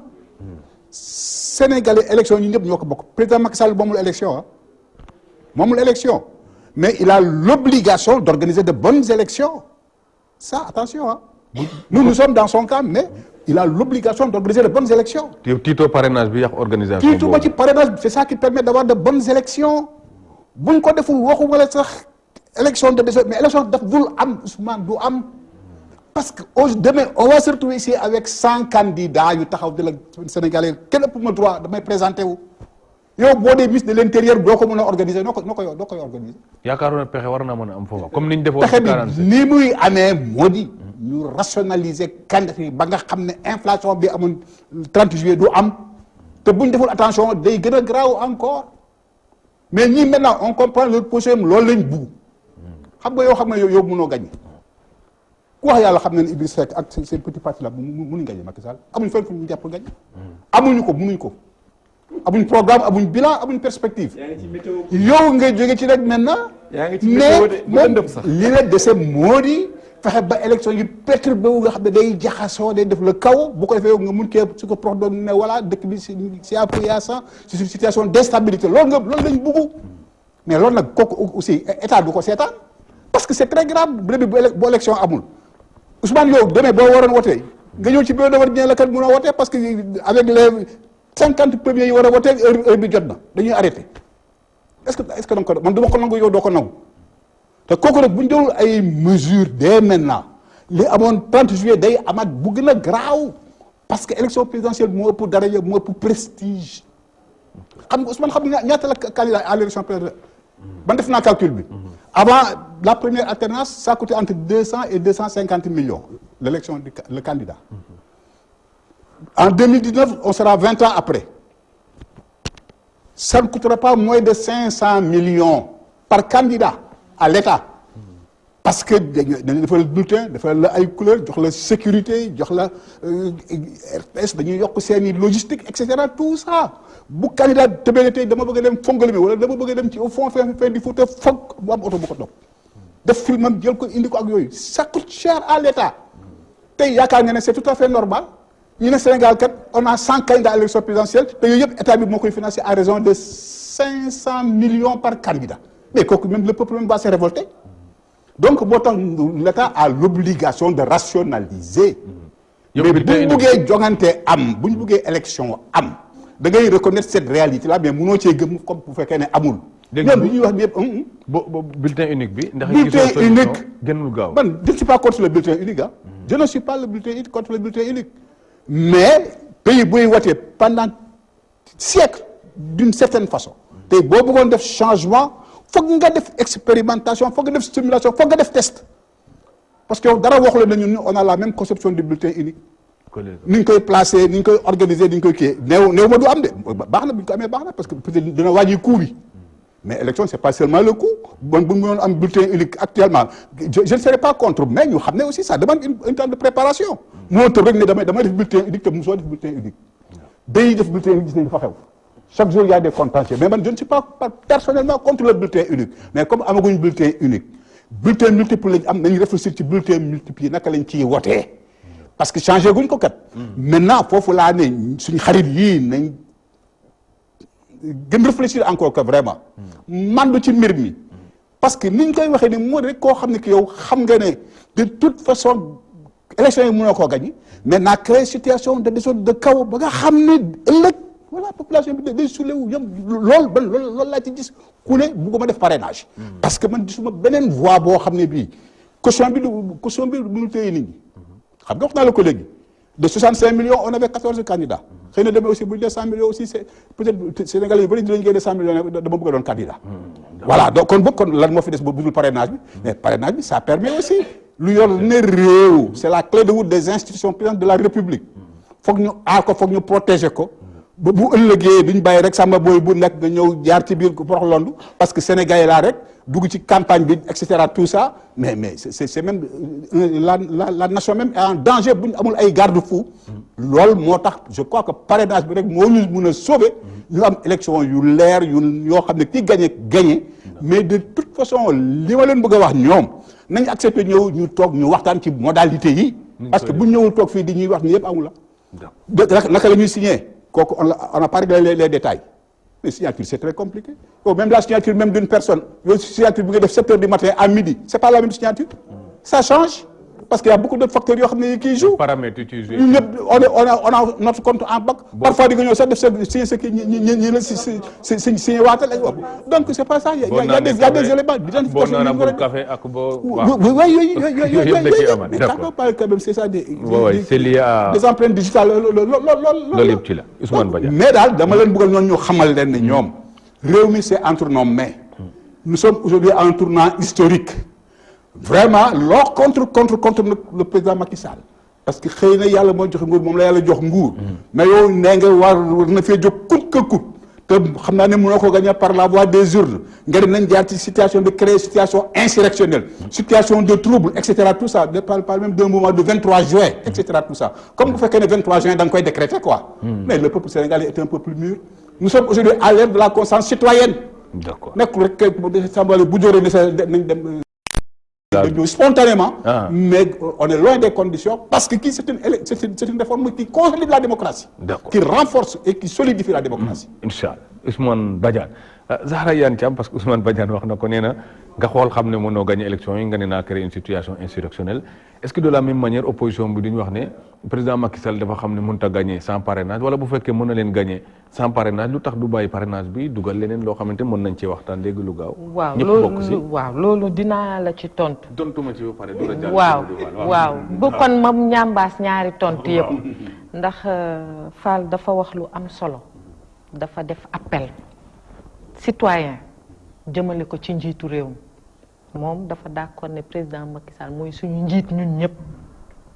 mu jëmale ko ci moom ne ko ni mu gëmee woon yàlla ba 2012 mu gagné élection yi na gëmeewaat noonu yàlla ba 2019 yii la ko faloon mën ko falaat. mën ko folli la wax de moom. waaw mën ko folli waaw ndax ñun dañu jàpp ne dañuy faluwaat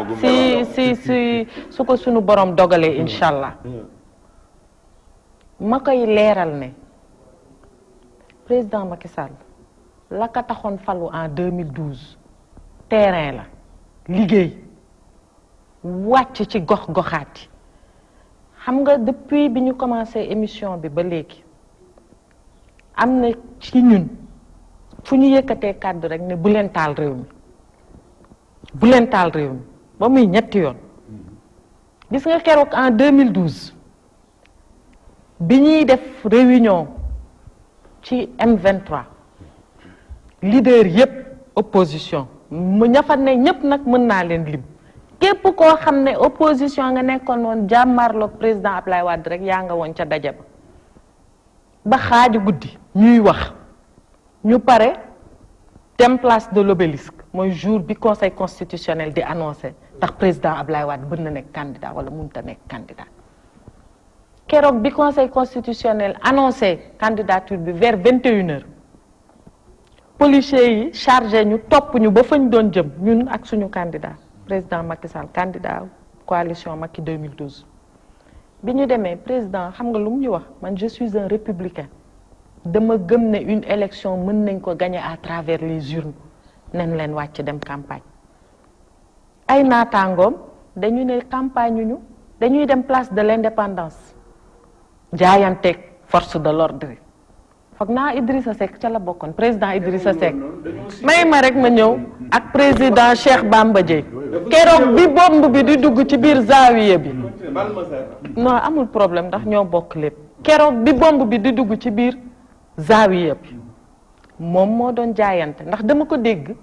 ci discours 4 avril bi Thiès muy woote jàmm jàmm foofu lay tàmbalee ña bëggoon jàmm dañu wàcc liggéey ci terrain bi waxanteeg askan bi je me rappelle bi ñuy dem Kaolack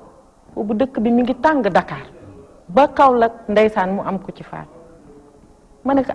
président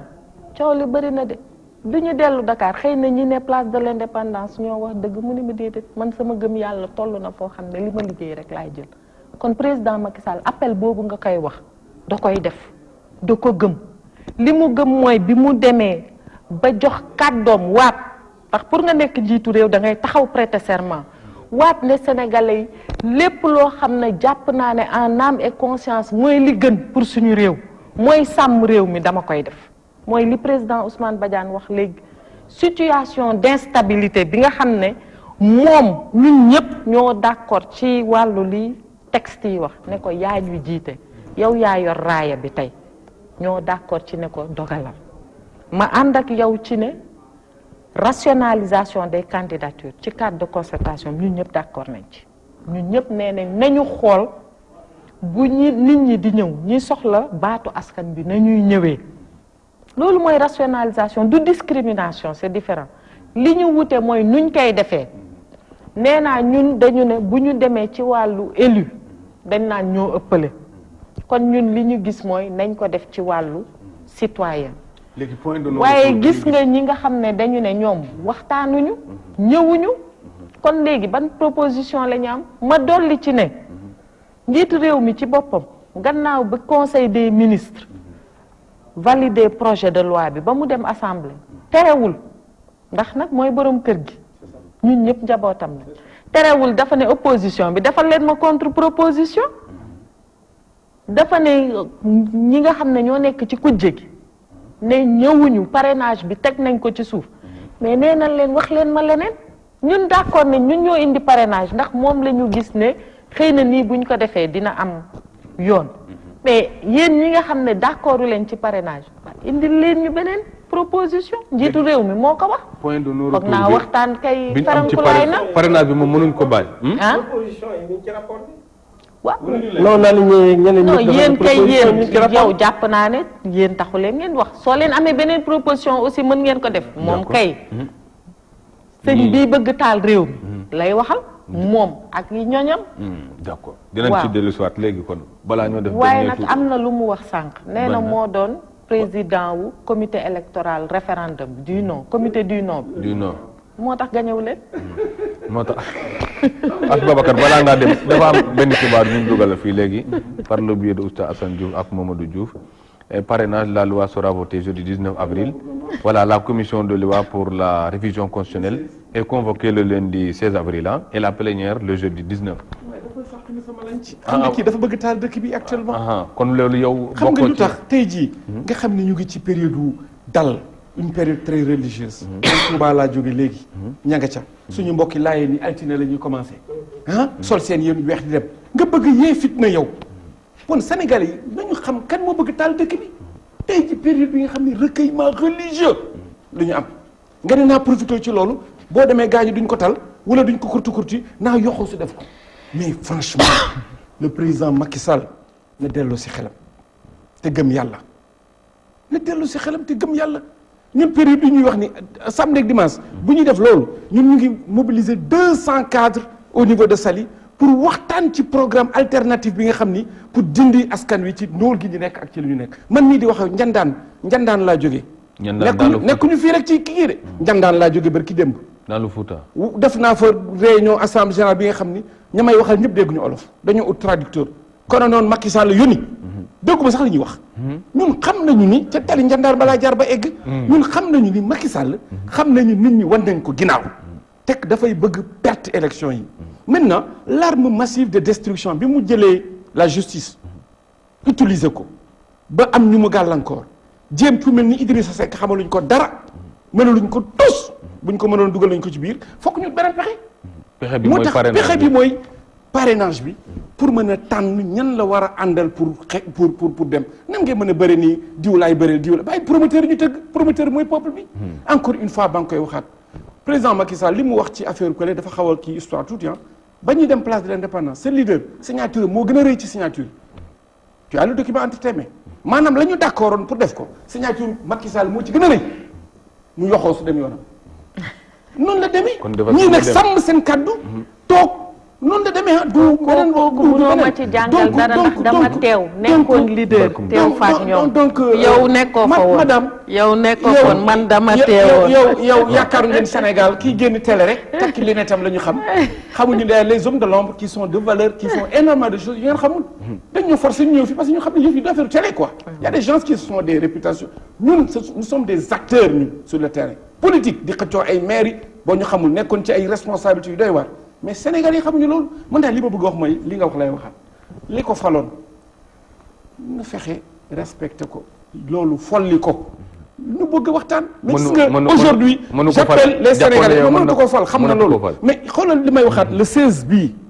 période bii ñu nekk nii wax dëgg yàlla muy période bu am solo nga ciy bëgg a profité pour woote fitna am sa ay doom sa ay ñi nga xam ne yaa leen jabootee ñu wax ni boo defee lii dañuy yëngal am sa yeneen njaboot yi nga xam ni ñi nga ca la ñu gëm di ko def nga bëgg profité ci loolu pour jaxase leen nous pensons que le peuple sénégalais vraiment li ñu ñaan président Macky Sall mooy na teg parrainage bi sous proposition bi ngay laaj pour ñu yokk ko weesuwul lii parrainage bi ne ko le secrétaire national chargé des élections du président Idrissa Seck jël na wax na au nom du président Idrissa Seck bu bëggee jàmm rek am na ko teg ci suuf sinon lii fitna dong la mën a indi mënul indi leneen loolu moom nag kon ñëpp xam te ñu xam ne nag jël leen seen responsabilité da ngeen bëgg taal dëkk bi et c'est vraiment borom caq warul def loolu borom caq Modou Fall parce que tey agsi nañ foo xamante ne tey lancé nga message bu am solo Zahra mu ngi la ciy tontu yaakaar na ci ne yow mën nga am réponse mais balaa boobu comme yëf yi mu ngi dugg ci accélération au moment où yéen a ngi waxtaan ñi geddoon nañ dem yéen fexe ngeen ba produire rapport def ay proposition amagu leen réponse ci proposition yooyu est-ce que bu fekkente ni itam lii accéléré nañ ko ba urgence dugg ci ba mu ñëw itam lan la mën a jur ci acteurs yi ak côté confiance bi Ousmane li ma njëkk a jàpp mooy lii buñ ko accepté mooy arbitrage amul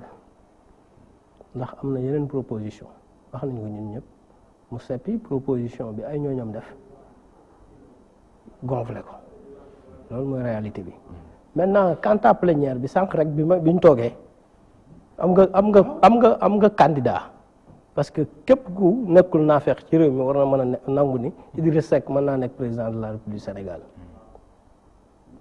képp ku naa fekkul war na ko mën a reconnaître ni am na ay capacité am na nit ñoo xamante ni bu ëllëgee bu Sénégal yi voté war nga mën a nekk président de la République du Sénégal li nga wax noonu nag pour mu tontu ci dañoo toog ma ne ko ñii de boo moytul ci appelu laay ni la ñuy profité pour woote xam nga lan moo tax ma wax ko expérience xam nga université dafa amoon loi polémique bu fa amoon mooy loi portant sur la création des universités publiques ñu bàyyi ba gars yi dem màggal ñu dugal loi bi ci ginnaaw voté ko moo tax gisoon ngeen fi enseignants yi biñ génnee di kaas loolu bañ ne woon dañoo lakk sax avec et cetera donc problème boobu amoon na fi c'est-à-dire moi je pense que ay démarche la yoo xamante ni c'est trop politicienne politicienne la parce que vraiment du lundi au jeudi ñëpp xam nañ ne appel bi la te kenn ku ne xam na maam Limaamu Laay lim liggéey ci réew mi lim liggéey Sénégal te ku sañoon ci ñun période boobu nga xam période jàmm la période recueillement la période jaamu yàlla la dara du ci am mais nag dafa am loo xam ne des fois nit ñi dañ koy umpale surtout ñu nekk ci pouvoir dañuy umpale ni mbir li ñu wax naan politique du ëmb day xëy rek wasin maanaam mën nañoo dem le jour J mën nañoo dem gis loo xamante ni moo gën a pire sax li amoon le 23 juin ñaanuma ko yàlla mais mën nañoo dem gis lu gën a garaaw loolu donc nit ñi dañoo war a prévoir sóoraale mooy engagement bi homme politique yi am man li ma jàpp mooy bu jàllee loi bi bu jàllee am na ñu bari ci ñoom bu njaax seen xaalis ndax du jar ñu présenté wu parrainage bi dafa complexe wax naa ko sax boo jëlee 2 millions ñu ni par exemple dañuy parrainer 2 millions moo am ñu déposé xam nga 100 yooyu yëpp bari na wax naa fi sànq nga jël par exemple 26 nga extraire ko ci moom mu des 25 kenn ku nekk joxe minimum 65000 léegi nga mu doon 1 million 600 à peu près nga ajouté ko ci 2 millions yi mais day nekk 3 millions 600 signatures à vérifier 3 millions 600 signatures nan lañ ko mën a vérifier ci moins de 3 semaines moins d'1 mois d'autant plus que am na benn professeur de droit bu bind benn texte ni France seen 500 signatures yooyu dañ koy vérifier ci 3 semaines ñun ñu bëgg 3 millions 600 signatures ñu vérifier ko ci moins d'1 mois mais techniquement c'est pas possible lu la waay mën a wax loolu techniquement wala boo koy def da ngay trier nu la neex rek même s'il y a commission bu ñu woo experts yi gën a rëy ci Sénégal en informatique prépare de logiciel bi xanaa ñu liggéey 24 heures sur 24 pendant les jours ñu doon équipe bu bari boo xam dañ leen di fay et cetera mu coûté ñu cher pour ñu mën a vérifier 3 millions 600 000 signatures c'est très complexe techniquement muy benn donc li ñuy wax nii yàlla moomu tiim man dëgg moo wóor laa wax je n'ai jamais fait de la politique avant 2012 président Macky Sall laa jàppale woon 2012 deuxième tour bien entendu kon awma problème contre comme li ma wax ak sànq ci Idriss Seck actuellement Karim Wade mooy sama candidat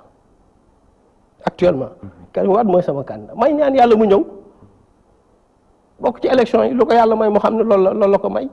comprendre nga mais li wóor ba wóor mooy techniquement buñ duggee ci lii ci signature yi conséquences yi muy wax ci conséquences yi foofu la njëkk a grave parce que dinañ fa éliminer ay candidats ñu génn taal bu na xeex ci réew mi parce que dañuy jàpp ne li ñu leen éliminer baaxul donc problème boobu laay wax constitutionnel bi nee na au-delà du parrainage As Babacar mu ngi doon wax ni itam côté électeur ak éligible boobu aussi waaw mooy boobu donc mooy article L57 xam nga tout sénégalais la ñu waxoon ñu def tout sénégalais électeur c'est-à-dire si on dit tout sénégalais électeur te moom par exemple fi mu nekk à l'extérieur amul possibilité inscrire parce que nee nañ commission dem fa ñëwul avant le 23 parce que le 23 la beneen semaine bi ci des li ñu arrivé woon ci référendum bi la ñu bañ wa arrivé waat ñu dañuy may période une semaine parce que ci référendum bi dañuy inscrire nit ci fichier bi après date butoir bi c'est grave parce que prévoir lu ñoom dossiers yi bu leen di transporter ñu jóge fu nekk Sénégal bu ñëwee ñu mën leen a traiter dañu obligé traiter leen le 25 avril après le 24 kon loolu day arrivé moo tax ma wax la ni la c'est tellement complexe te il faut ñu tey ji fi may terminer mooy bulletin bi unique bulletin unique kenn ci Sénégal ci experts yi mënul wax ni defuñu ci ay études bulletin unique def nañ ci étude ba estimer ni boo amee 5 millions d'électeurs dégg naa keroog am ko fi wax naa ne 6 milliards yooyu dafa am ku tëb wax ko man maa fi bindoon article ci loolu 6 milliards yi ñu ngi ci document wu suivi mission d'observation union européenne ñu ni boo amee 5 millions d'électeurs am 20 candidats boo amee 5 millions d'électeurs am 20 candidats boo adopté bulletin bu Sénégal adopté bulletin unique dañ ne bu Sénégal adopté bulletin unique dana ko rapporter 6 milliards ci cycle électoral 6 milliards dana ko rapporter ci cycle électoral calcul yi mi ngi fi document bi c'est disponible ça veut dire que loolu kon kenn du ko nier des fois dañuy wax naan bulletin unique bi peut-être benn problème lay am lenn rek la ñuy wax moo daal mooy position bi peut-être loolu rek la ñuy xool parce que problème yi ci des yëpp rek la nañ ko xam nga ban pays ñaata pays actuellement ñoo adopté wul bulletin unique ci suñu zone bi ñetti pays yeneen pays yëpp bulletin unique la ñuy def muy beneen bi ci topp mooy dañuy wax bulletin nul pays bi nga xamante ni ci zone boobu document bi mu ngi fi pays bi nga xamante ne ni moo ëppale ay bulletin nul pays bu utiliser bulletin multiple la kon xam nga argument wu ni bulletin unique mooy ëpp ay bulletin nul fondewul li ma lay wax nii document la boo xamante ni boo demee ci feuille de présence yi ak invité yi wax dëgg yàlla sénégalais yu bari teewoon nañ fa te ki gën a kawe ca ka fa teewoon mooy tey ki nekk ministre de la justice kon document boobu ñëpp xam nañ ko étude bi def nañ ko voilà li may ñaan daal li ma appel bi ma lancé woon laay lancé waat di ko lancé ci appel bi bu war a am semaine prochaine na teg lii rek ñu dem ngeen dem ku nekk lu la yàlla may nga xam ni loolu la yàlla may daal Ousmane lu teggi lii dafa mel ni mu ngi fi ci ay xalaat ak ay xel ak ay yéene lu tax mbir mi parrainage bi daal yow xalaatoo ne am nañ lu mën a def lu gaaw lu ko mën a teggi parce que nit ñi dafa mel ni li ci ëpp daal ñu teggi ko lañ bëgg li ñu wax ku wax feeñ je comprends pourquoi mes deux amis là As ak Modou bugguñu élection am bugguñu ko mais nit du wax ne bugguma ko doo ko wax mais ci jëf ji da ngay juger l'homme politique doo ko juger xam nga ci li muy wax juger les hommes ce qu'ils sont à travers ce qu'ils font et ce qu'ils disent Modou Fall mi nga xam ne amul candidat Karim Wade bu tegee fii dañu fay suñ 138 milliards il n'a pas ses droits civiques il le sait mais ils font du dilatoire buñ sañoon tey ñoom dëkk bi tàkk parce que amuñ ko te dinañ amuñ candidat de amuñu ko mënuñ ko am bu tegee fii ñu suñ 138 milliards candidat électeur mais normalement bala nga doon candidat tu dois être électeur d'abord bala nga doon candidat tu dois être électeur sur les listes kon boog tey le problème amul ay diversion la le cas d'Idrissa Seck aussi c'est très clair Idrissa Seck amul fenn fu mun jaar xam nañ parcours am coow léegi ñi mu àndaloon yëpp bàyyi nañ ko il est seul di agité wu xam na ne mënul gagner président Macky Sall mënu ko mu ngi def donc moo tax agitation boobu yëpp pour élection bañ am ñoom loolu lañ bugg mu ngi def ñu ngeen daan def de mu ngi wër réew mi neex Zahra doon wax de liñ ma information bi ma jox dama ciy kontaan parce que Ousmane le calendrier l'horloge électorale c'est pas l'horloge politique ah bu ñu jëlul ay dispositions tout de suite arrêter les dispositions d'ici 24 février le temps est très court en matière électorale si qui établit ce qu'on faut faire ça veut dire que ce sera la catastrophe bu teelul arrêter décision parce que li ko yëpp même parrainage il faut le temps de vérifier il faut contrôler mais kooku yëpp dañ koy def de façon concertée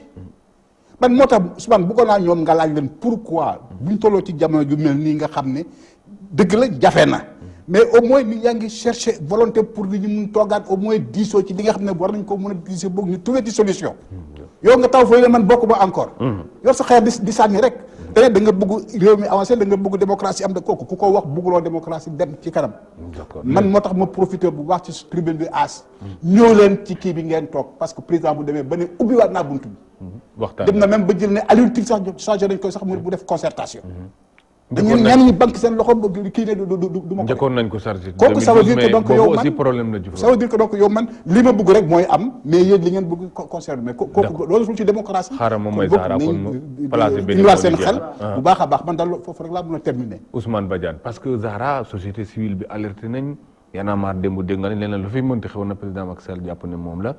ñi ngeen àndal ñu ngi attaqué mbir mi léegi dégg nga ñu ne ñu ngi waaj a dugal yëf yi opposition waxoon nañ 23 juin bu tuddul noonu itam lu mel noonu mën na fay xew yooyu yëpp ñu dajale ko ba pare ñuy jàpp ay date nii danger boobu aussi ndax bokkoo ci ñu ci wala. waaw damay wax rek ndax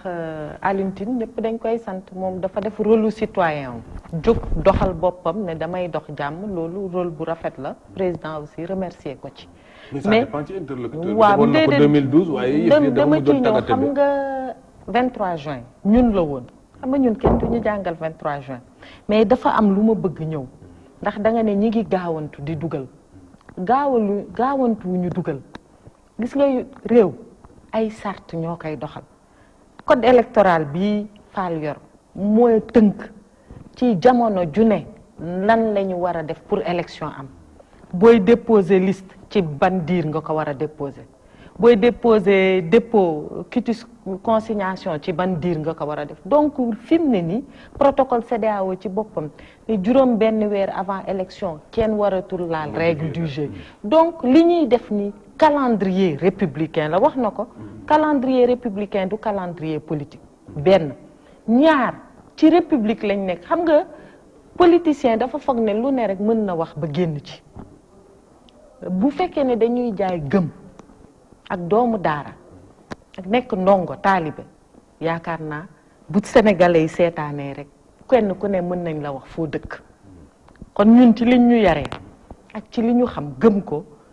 religion bi ñu am muy suñu diine ñun ak yeneen diine yu fi ne kenn ku ne da nga koy jox gëddëm jox ko àqam mais tere na 19 avril bi parce que appel bi dafa loolu laay wax ci loolu laa nekk di tontu noonu diine gi fi mu ne nañ ko fa bàyyi ñun ñëpp a ko bokk kenn ku ne ca la nga gëm li nga xam ne nag mooy république bi di ñu doxal ñu dem ci te li moom loolu laa wax sànq ne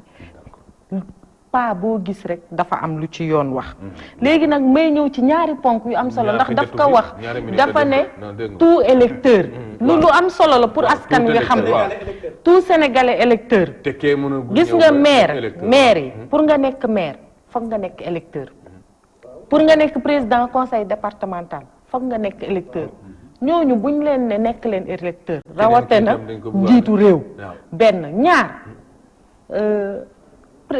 Karim Wade na def ñun ñëpp ni ñuy def moom xanaa du ngeen ne dañuy fekk ba fa mu toog ci Qatar ca Doha jël commission yi jébbal ko foofu te ñun ñëpp ku jug di bindu nga dem fekki commission amul Doha commission am na Dubaï lu ko tere génn Doha dem ba Dubaï bindu comme sénégalais yëpp beneen bi nag moom d'accord naa ci moom nee na président Idrissa Seck kenn mënu ko takkal ci dara kon na ngeen sant justice bi ndax bu dul woon teg protocole de Rebeuss kon du baax sant leen justice kon maa ngi lay gërëm di la sant Zahra Iyane Thiam di gërëm di sant Ousmane Badiane di gërëm di sant Modou Fall dëgg ma wóor di gërëm di sant As Babacar Gueye bokk ci parti Rewmi maa ngi gërëm bu baax di sant El Hadj Mamadou Diouf mu ñu gungoon ci régie bi di gërëm di sant bu baax Oustaz Assane Diouf mi réalisé émission boobu naka noonu itam ñu gërëm sant bu baax ñu daan teewlu ci émission Diine ak Jamono di leen jox daje beneen émission incha allah wasalaam ñu ngi leen di gërëm di leen sant